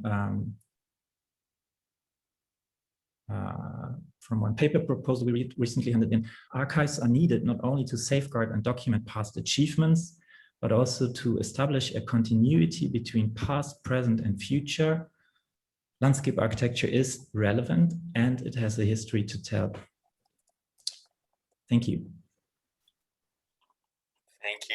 Thank you, Lars. I think again, as we mentioned before, very often we read about the Green New Deal and similar quotes. It's about smart city digital technology, and what you mentioned, this continuity between the past, present, and the future is something I think I take away from your words. And also, if I may add a sentence to the to Attila's and Ellen's input that are very important, that we include more the students teaching the academia, their applied research into our activities. So there is a prize for under 30-year-olds, but I think there's way more ways that we can integrate practice, teaching, and research. So thank you for your points. And now I would like to proceed to the next speaker, which is Almut Yerku, who represents here, obviously, the IFLA Europe task force for the new European Bauhaus, but many of you know Almut, and I won't spare too many words, but obviously representing the BDLA, the German Landscape Architecture Association, and a very inspiring advocate in many fields where landscape architects should be moving around and putting our voice in. And I will gladly give over the word to Almut for her input on the 100 years of landscape architecture in Germany from 1913 to 2030 and beyond.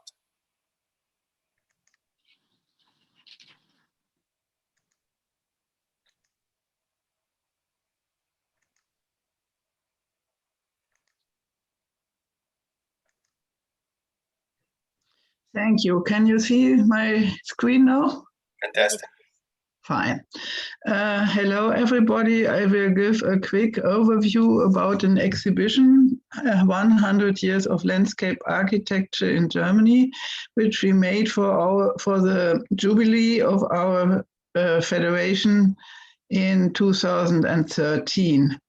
Unfortunately, at the moment, it is only in German, but it is planned to translate it into English, and hopefully next year you can see it in English too. It has an overview where it's explained what we did and why and with whom, and then it is divided in 5 periods. The first one is obviously beginning in 1930, when our Federation of then German garden architects was founded.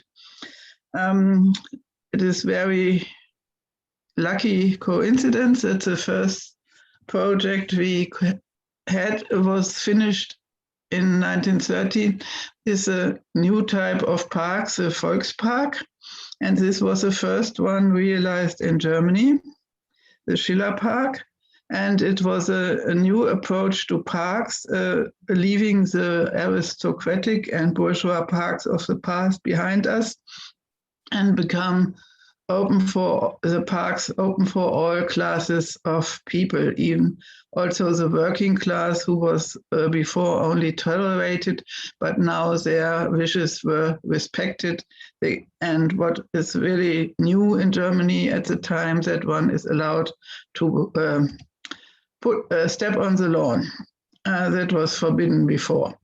And especially this park is in a working class district, and they didn't have private gardens as the others did, and so they needed space to play and have picnics and whatever on the lawn. This park is still going strong and has been renovated a bit, but it's still fine and very much visited. And this type of parks happened a lot in other cities of Germany, and also in Berlin we have at least 5 or 6, I never counted them. But this type of park, the Volkspark, became very much established at the then borders of the cities, so they often form a kind of ring around the inner core of big cities. It was guided by the same spirit as the old Bauhaus was, to make new forms happen, away from too much decoration and curlicues, and go to simple, usable forms, and to make it affordable for everyone. What was special to landscape architecture, they were, although they didn't call it, they were already sustainable avant la lettre, before the term was coined in this context. And that is a difference between Bauhaus and the reform landscape movement. Always there is a long text and all information about architects and time and so on, but I won't go into that too much. What also happened very much in the 20s was planning of green systems to make cities healthier. We heard about health reasons before for green areas, but also in Germany at the time there was much consciousness that many people had not enough air, light and sun in their lodgement, so green systems became very important to bring air and light into the cities. Often they had big allotment areas, because also this was invented in the 19th century for people to have access to open spaces, especially working class people, and to produce healthy vegetables themselves, so to save money and have a good diet. Then came the time of National Socialism, where landscape architects were as bad as everyone else in Germany, and the profession excluded their Jewish colleagues and supported the regime, and especially, this was made in Hanover in 1936. At the same time, we had the first nature conservancy law in Germany, and this was in part of progress, but it had also a specific time implements, but it existed for a long time after the war, and was only, we only had a new law really in the late 70s, early 80s.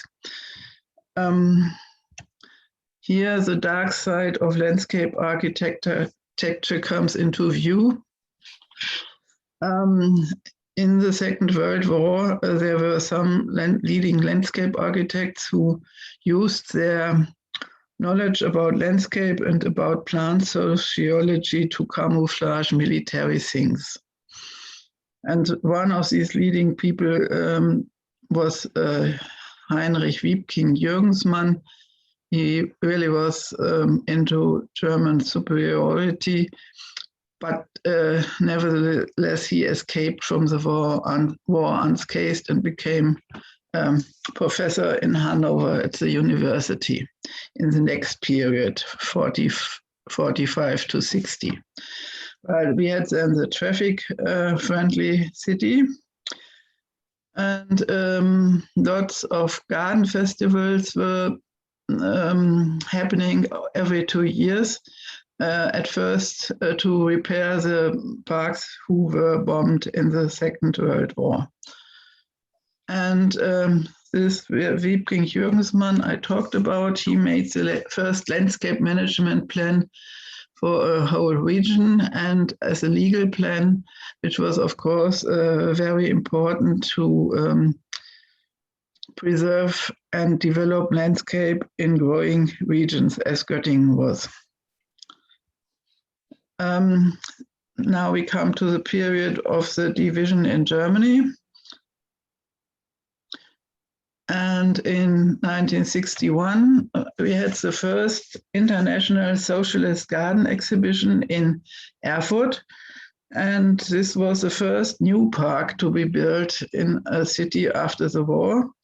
And it was part of a green system and will be the place of this year's garden festival in Germany again in Erfurt.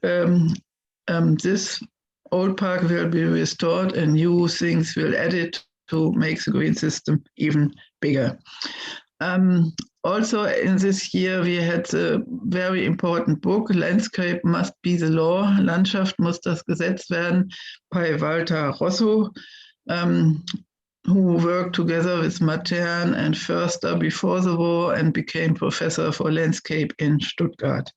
This was very influential, meaning landscape must be the base of all planning. Then we come to the Olympia Park in Munich, the first new uses park, because in the 50s and 60s we went back to the time 19th century in relation to park use, not stepping on the lawn, keeping on the paths, etc. But Günther Czimek, he was professor in Munich. It was at the time, of course, the time of the student revolution and the change of lifestyles, and he brought it to this park.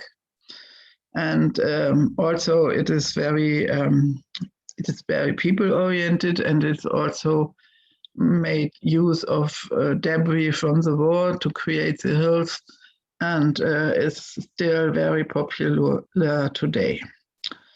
Also, the theme of the times was large-scale housing settlements to build. There were many big settlements built for the growing populations, and of course they had to be greened, but often this was not so very good.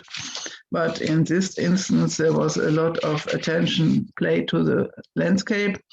And even at the time already, they thought of microclimate. They put in a big lake to make the air more moist, so to improve microclimate. This was a topic which was coming up in landscape architecture in the 70s quite a lot, but got forgotten in the 90s, and now we are on again. This is a very important project for landscape planning. It is a very big and a long-term project, that Lake Constance. The Lake Constance is bordered by 3 national states and lots of local bodies, and they all had to get together to make this plan happen. It started in 1971 with the German Council for Landscape Care. They pointed out the devastation of the water quality in Lake Constance due to wastewater coming in due to motorboats getting more, and also the runoff of landscape of agriculture fields, etc., next to the lake. And there's very differentiated and long-term project, but to show you the effect, for one thing, this is a phosphate concentration in Lake Constance, which is also a very important drinking water reservoir. And you see that it peaked in the 1980s, and then the effect of the plants came into effect, and it got back to even less than in 1950. And this picture shows the clarity of the water. And at the time now, some fishermen complain that the water is too clean because the fish have not enough to eat and there are not as many as before. Then we come to the last period after reunification. And we took this picture and made it also the last project with a good reason, to which I come back later. This is one project which shows the restoration of a former clay pit, and it shows the attitude at the time. There was a recreation part, there was a nature conservancy part, especially these clay walls are very important for insects, and to protect them there was water in front of them so nobody can get there. And also reuse of material in parks began. It is from the former buildings for clay exploitation, and they were put into the supporting walls and everything. Now we come to the very important landscape, not only landscape project, but for the whole of the region, the International Building Exhibition for the Ruhr district. We saw the flagship project of the time and the region, Landscape Park Duisburg Nord by Lutz and Partners before. This is another project in the area, and landscape architects had lots of tasks in this international building exhibition to repair and deal with relics of the coal and steel area. This is a coal mine and a cokery plant, and it was then left after they stopped, and was left to itself for lots of years, I think 10 or 15. So trees, etc., came up like they wanted to, but it was not open for people. Of course, it was dangerous and had to make safe. And this project, which went also for very many years, they put in artworks. Here, this is by Ulrich Rückriem, a very famous German artist. They dealt with the existing infrastructure, like railway lines, and made parts of them. They opened up some parts, but left the vegetation free and undisturbed in others. And the whole of the IBA was a very important project in the transformation process of nature and culture. It dealt with all the brownfields in the area, and it opened up many formerly restricted areas and created a very fine network with bicycle paths, bridges, footpaths, so that people could get across the landscape. Formerly, you would always go around a place like this, and now you can go through. Also, this was a very interdisciplinary approach with architects who created cultural institutions into the old industrial building. And we finished the exhibition with this project. And of course, because there were other fine projects in the same year, but this we thought pointed most to the future. It is former rubbish tip.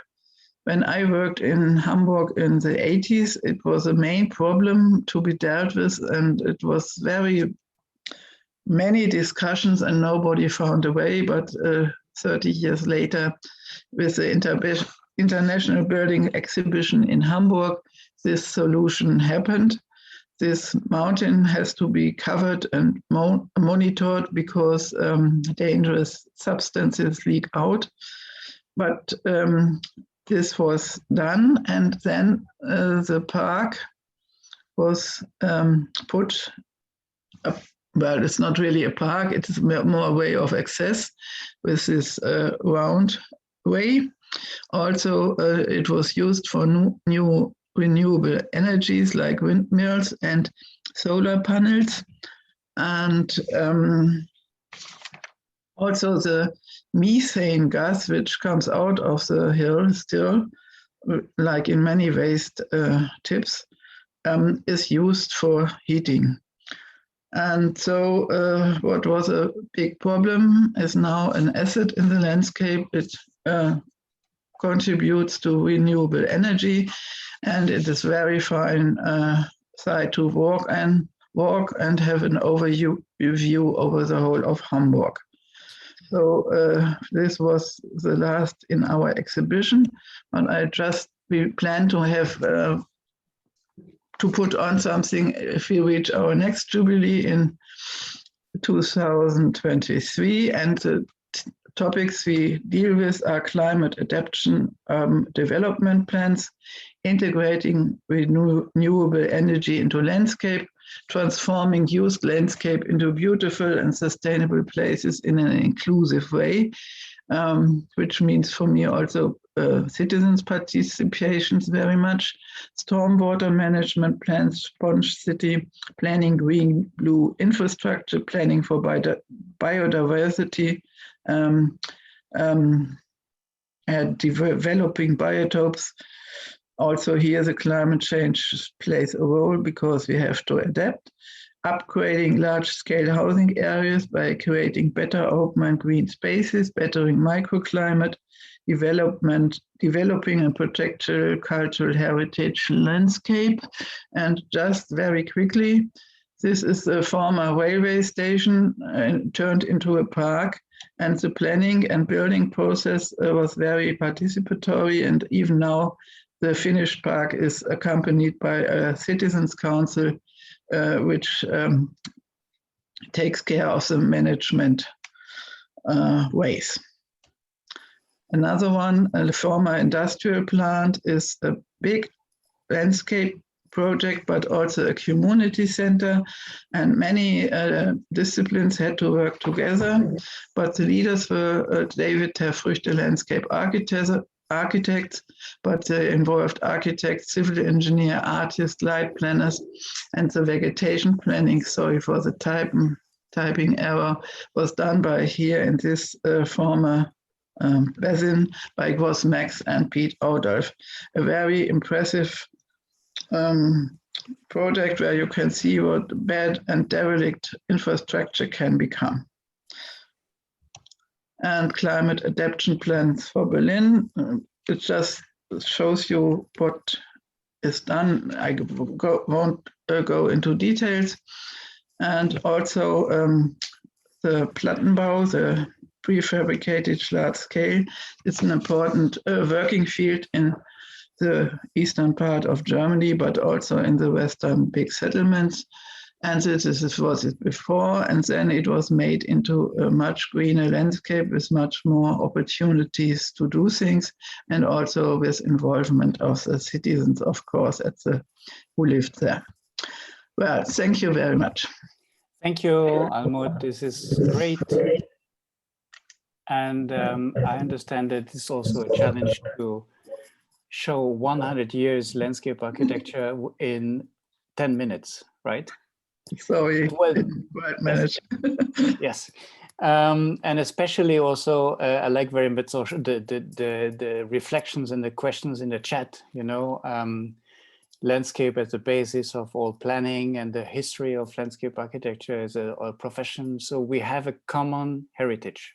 And this is, I think this is the key message. And we have to look also at this heritage and how it was simple in the past. So we are a little bit behind the time now, and I would go straight to Nick. And I see that Nick is now online. This is our last presenter on this session. Nick Hassendunk. He is also a delegate of the Netherlands Association of Landscape Architects and NVTL, and delegate of IFLA Europe, and a member of the IFLA group, IFLA Urban Bauhaus, European Bauhaus. Nick, okay, I see your presentation already there. Thank you, Didier. Can you hear me? Yes, excellent. Just to check it. Okay, thank you. I shall make it as short as possible because we are running out of time, and just my presentation maybe is the dullest of all, because I'm going to talk about resolutions, which is one of the tasks, one of the things IFLA does. And in general, that is, of course, like resolutions are, is lots of words and interesting meta stuff. So I will keep it as short as possible. Looking to the importance that it has for the new Bauhaus. Oh, plop. So as I said, IFLA Europe, every time when we gather, we produce resolutions to talk to the outer world. So the last, let's say, 6-7 years, when we had our general assemblies, we produced in connection with our conferences, all kinds of resolutions connected to the things we thought important, and also depending on trends in society.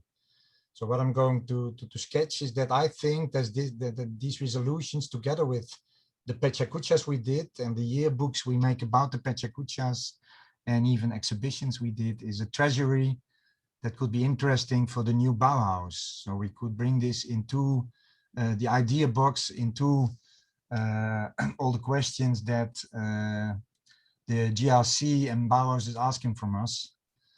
So this is the list of resolutions we did. We did on democracy, we did it on cultural landscape, urban landscapes, migration, or we called it also unlimited landscapes, landscape without borders.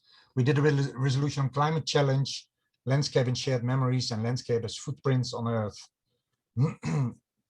You see already that it has lots of in common with the vision of the new Bauhaus, talking about sustainability, talking about inclusiveness, etc. What we did in the resolution is every time sketching the problematic we see as a landscape architect federation, and we urged for solutions out of a landscape view, and of course also out of a landscape architecture view. As I said, we do Pechakuchas. These very short presentations. We ask from every member, every country, to do during our meetings a very short presentation related to these topics of the Congress and of the resolution. So I will pass shortly through all the resolutions, but maybe skip some. I highlighted some of the texts out of the resolution. So this is already a cutting out of the resolution on footprints, but when you look at the highlighted things, you see nature-based solutions, realize positive footprints based on inclusive, transparent, and empowering governance, a net gain to biodiversity. So all these directly related to what Bauhaus is intending, something more healing, having more an inclination to the Green Deal as such, and others going more into these cultural questions. Landscape and shared memories. The same role of memories, cultural history, the element of social well-being, connected memories, and open to various interpretations and different memory layers. In this resolution was important for us to show that heritage and that culture is not a static thing and is not per se a shared thing, because there are many cultures, there are many cultures with history and with changes in their own culture. So it has to be open to various interpretations what we do, and we have to give room in our work for diverse memory layers. Important, I think, and connected to this idea of inclusiveness. We had all this Pechakucha. So these Pechakuchas, 34 members, during 6 years work, there are more than 180 presentations, short presentations with lots of ideas, but also lots of projects. So showing some projects, this is for instance a project about revitalization. So working with memory of a spot that has been German and that has been Czech. And so here it was about trans-frontier and trans-culture, and how do you deal with old farmhouses. So that brought in also new types of working together, new concepts of connecting to the people and to the spot. And other projects more big, like we saw before, the landscape park in Duisburg. So there is this combination of the resolutions, the more meta texts about our visions, with this very concrete richness of the Pechacuchas, which show lots of projects, rich and diverse, small scale and very big scale. So in the climate challenges, we again concentrated on the technical side, but also talking about drawing on local traditions and ecological integrity, and looking at the change in society. Radically different ethical concepts are needed for the climate challenge. So really this new Bauhaus idea was already amongst us, and we can introduce these resolutions into the idea box. Of course, landscape planners have lots of examples in their Pechacuchas about the ways of dealing with these climate challenges. The unlimited landscapes we produced in the year that in Europe once again started this influx of other cultures, other people, and we wanted to be part of that and give our opinion. So we brought in this and also sent it into the relevant institutions, and we talked about that we had to look for the migrants and refugees in our processes and in our projects. And in the Pechacuchas, again, we saw small and big scale work of landscape architects working with refugees and all kinds of migrants that could be integrated in our societies. Urban landscapes, different solutions, but again, the call for innovation and the call for the connection with stakeholders in the democratic governance atmosphere. So this inclusiveness is on our in our eyes and in our thoughts.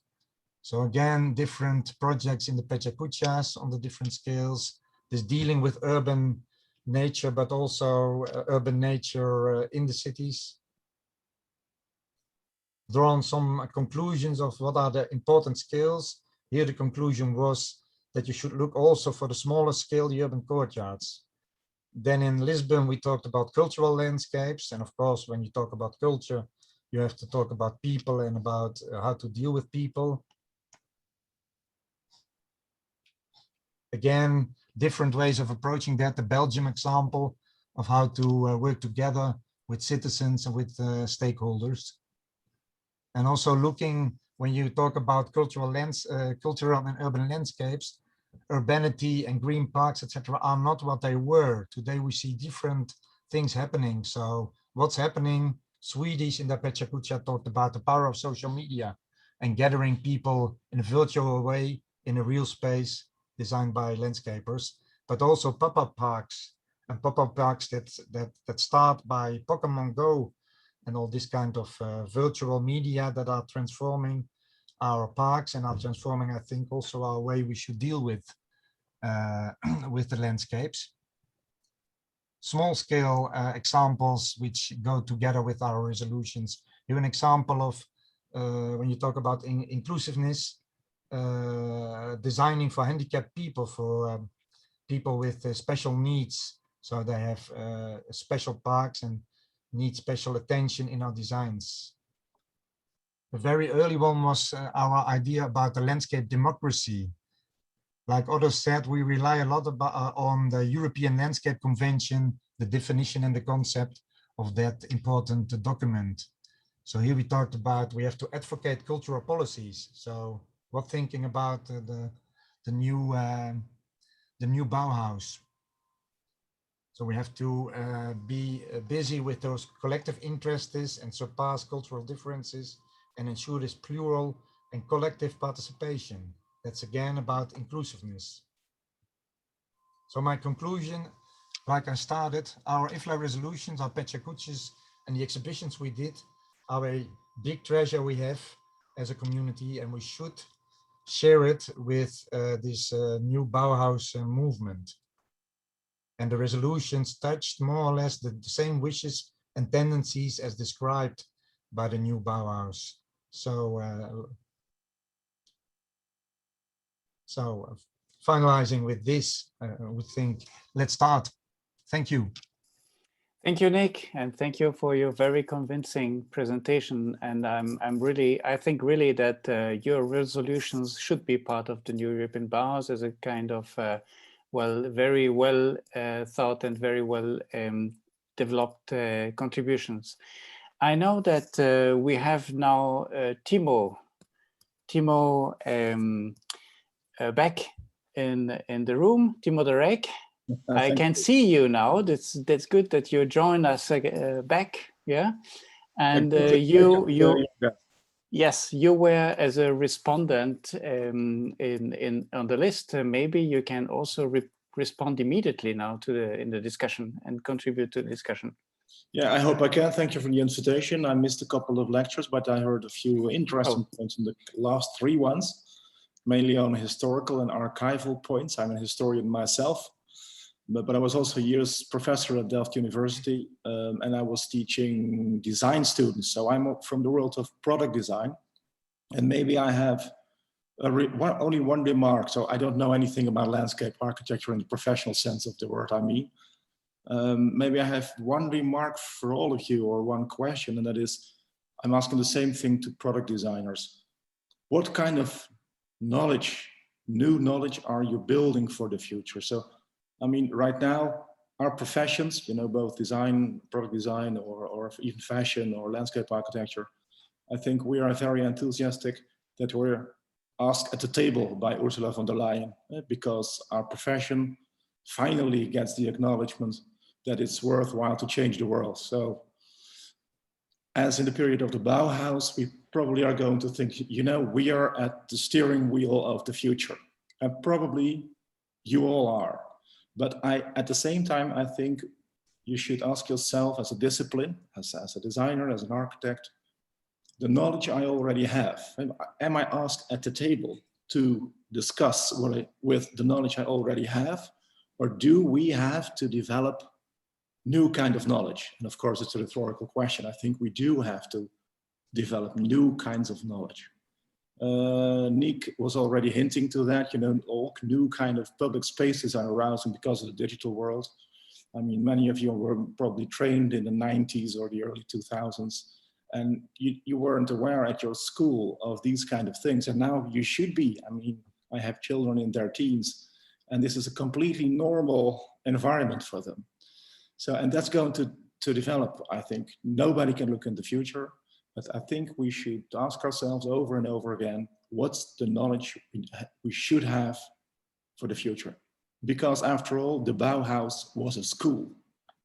So that's what we should keep in mind, I think. Timo, thank you very much for your question. And the Bauhaus was a school, but it was also a movement. Of course. And I think that, well, we have some representative from the European Bauhaus here with us, and they can confirm that they are simply launching a new movement. Okay. And we should be part of this movement, I think. But I think that we may have some 1 or 2 contributions from the attendees here. I think we are still a lot around. Maybe some of you would like to react on discuss on this topic, and then after that we can move to the Miro board, and then Indra will be happy to share with you the results of the. So we have maybe one or 2 questions here, if you want to interact. I can open the floor simply like that. And after that, yes, Chris, I see that you would like to say something. Oh, yes? In a way, but not really. Maybe someone wants to speak. Maybe as Timo ask a question about what kind of new knowledge. Maybe I would add what kind of transversality, to develop to build the future, because we had very rich introduction, and very diverse presentation, but at the same time,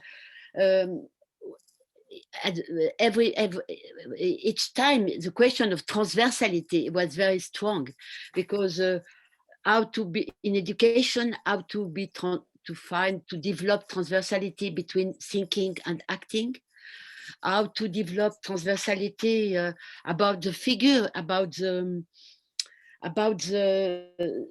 public space, open space, landscape infrastructure. And I don't know if it's not possible to speak also about the question of the inheritance, because to inherit, Derrida said, it was a philosopher, a French philosopher, he was always saying that to inherit is never given, but it is always a task, and it remains before us. Even the past remains before us. And so in a way, that's a question for landscape architecture, because as we can see with this presentation, the importance of the park, and as a new figure, and it was very clear with Almut showed us the evolution of park in Germany, and more as with EBA, and the importance of working with ecosystem, with cultural and biological ecosystem. And so the question to ask, how to inherit, and what do we want to inherit? That's my question in a way. Timo, would you like to react on this, or I think, yeah? It's very difficult. Maybe Nick knows enough. I don't know. Very good. Otherwise, I see that Margarida would like to speak. Margarida? Yes, thank you. Welcome. My statement is that we really have and shall have new concepts and look to the future, but some of the concepts we are talking about nowadays, they are very old. In Portugal, since the 60s, we are working with the continuum naturale. Now we can call it green infrastructures, blue and green, nature-based solutions, but we really worked with those concepts. What I think we need, at least in Portugal, is to reach politicians, to reach people and mayors, and so on. I congratulate Attila, because at the last Lenotre meeting, I understood they have an annual meeting with mayors. I think it's very, very important to pass the message. And that's why I think Ursula von der Leyen initiative is so important. Thank you. Thank you. I do see another remark from Michael. Michael, welcome. Please open your mic. Yes.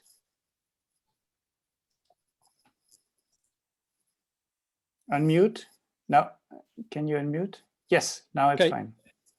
My experience working as a landscape architect over nearly 50 years has been that about 10% of my time was involved with design.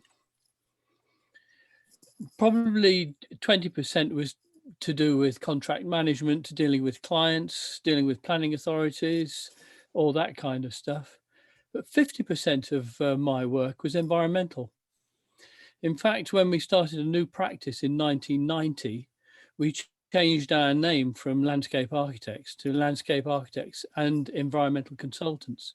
Mm-hmm. And we were lead consultants on environmental impact assessments on major national projects, including decommissioning of nuclear power stations. So for educationalists, if they think that design is really a mainstay of landscape architecture, for many people and for the future, design is probably a much smaller part than it used to be. Thank you. Thank you, Michael. But it remains still the question, what are we going to give or to deliver to the next generations? When the question was from Timo, so what is our contribution? Yeah, when we say, what kind of new knowledge are we going to deliver? I mean, if you say this is the past, but what is then the future? What is then the future in that sense, the future of the profession? For me, Didier, when yes, I Nick, have the place to at least one new kind of knowledge, which on the other hand is very old knowledge, is this idea about nature-based solutions. Our society has, since Descartes, run away from nature, and we are split. And our new way of living should be to connect to nature and to reconnect with nature, and therefore we need nature-based solutions. And said we had them because in the past lots of ideas and lots of things in life were working nature-based because of enforced nature-based living, and now we should develop this new way of nature-based. And when we see ourselves also as a natural species, that means also that we should live more human-based in our solutions. So more connect to the animals we are, and more connect to the other animals and materials on the planet, instead of making technologies that are far apart. And this idea of this cry for this connection is even stronger just because of this virtual media development. 10 years ago, before all this started, I was commuting to my work, and then people were partly looking in newspapers and others were looking around or discussing. And nowadays, everybody is fixed on this mobile. And we are not going to change that really, I think, but there is a big question of relating to nature, and that needs new knowledge, how to organize that, and also new ways of acting, connecting to nature, and like I explained before, connecting to ourselves, because we are losing connection to our own bodies. Look how many people need step counters, etc., to have connection to their body instead of feeling. And so that means different kind of designs, different kinds of communication, and other focuses.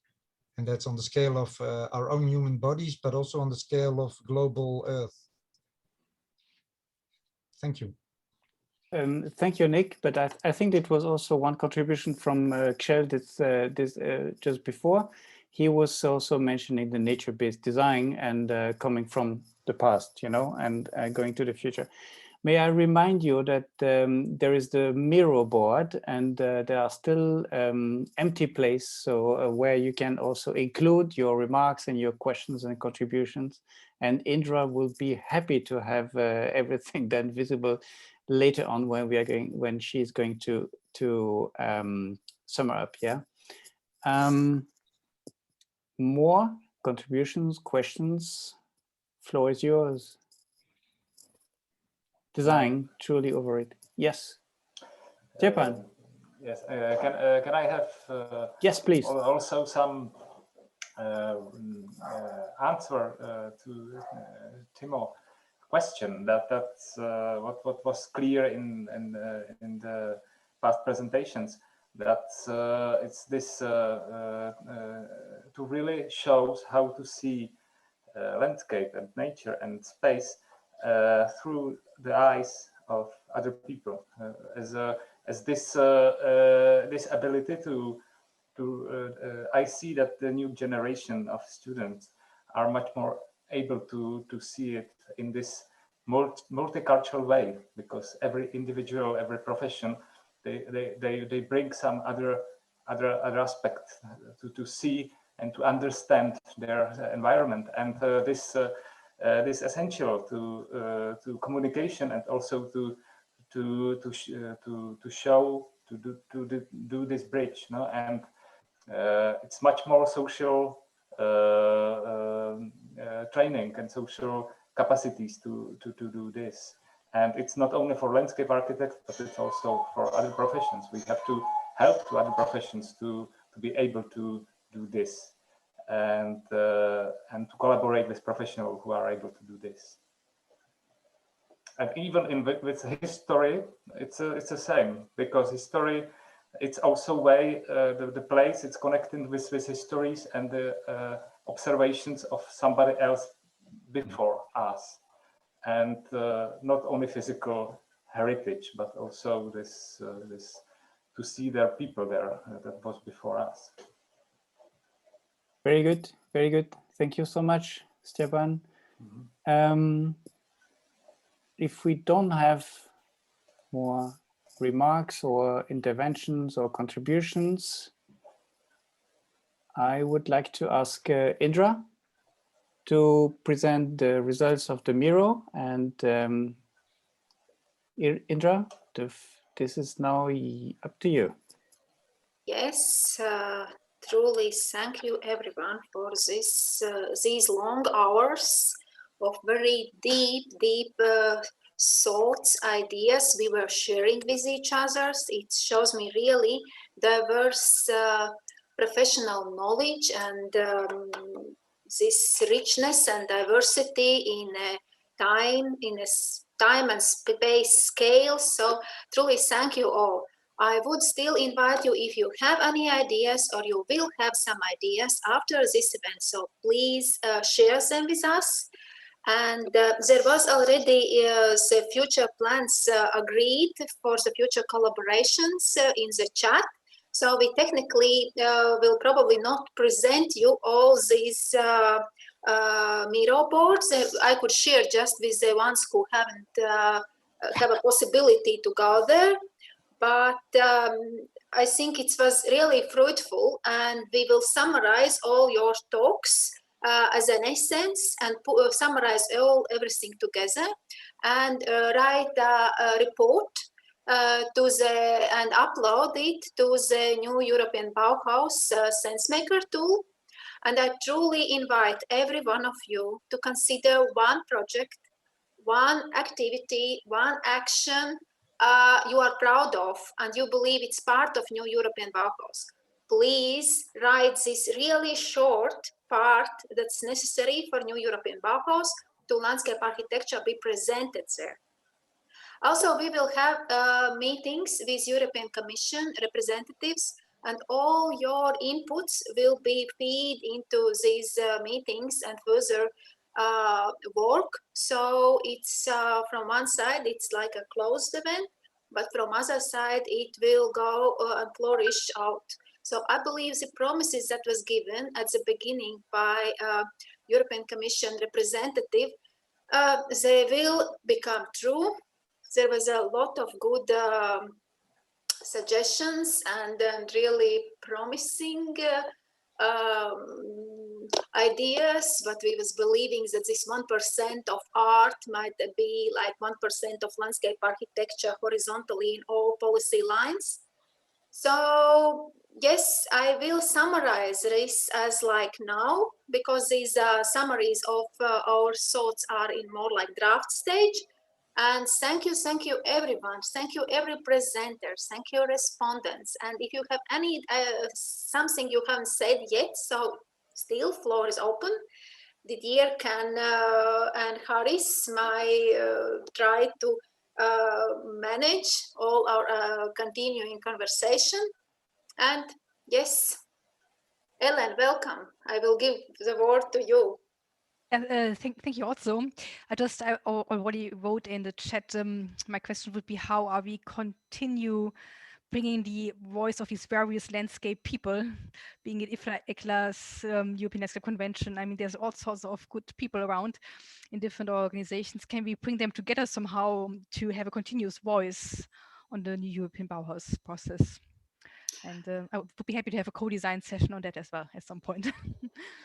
Yes, Ellen, thank you for your question. We are planning, thank you for reminding in this active day, I even forgot to invite you, because we are planning also next event, next conversation. We are still organizing in our working group date. And so it will not stop, but it will go broader with the disciplines. So, and with other NGOs, with other professions. So this was the first part, to make it more, to develop, understand our sanctity of profession, the process of individuation, how it went through all these years from past to the future. And now, yes, we need to collaborate more. Very good. Thank you, Indra. A small reminder, because we would like to keep everything to do again a photograph of all of you, so that we can document also the process we are doing here. So we would like to ask you kindly to open your camera, and then Daniela will do a photograph of all of us. Are you ready?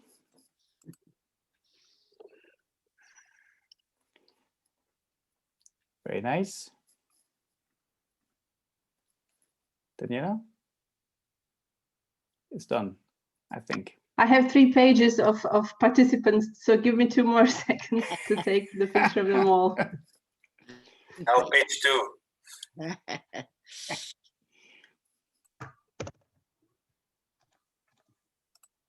Good. Thank you. Thank you. So closing remarks, Indra, would you like to? I believe it was mostly like a closing mark this year. Okay, So excellent. maybe I could invite you. Do you have some closing marks? And also, Boris? I would say thank you so much. Yes, thank you so much for participating, contributing to this great conference. I think there were a lot of interesting topics mentioned, and happy to meet you again and very soon. So we are planning our next event already. Same here, and I think it's very important now that to integrate all this rich discussion points, presentations, partnership that emerged today into they respond to the GRC and to the future steps. So everything is useful for IFLA to the future fight for landscape architecture in this context. So thanks again to everybody. Thank you. Thank you to the team.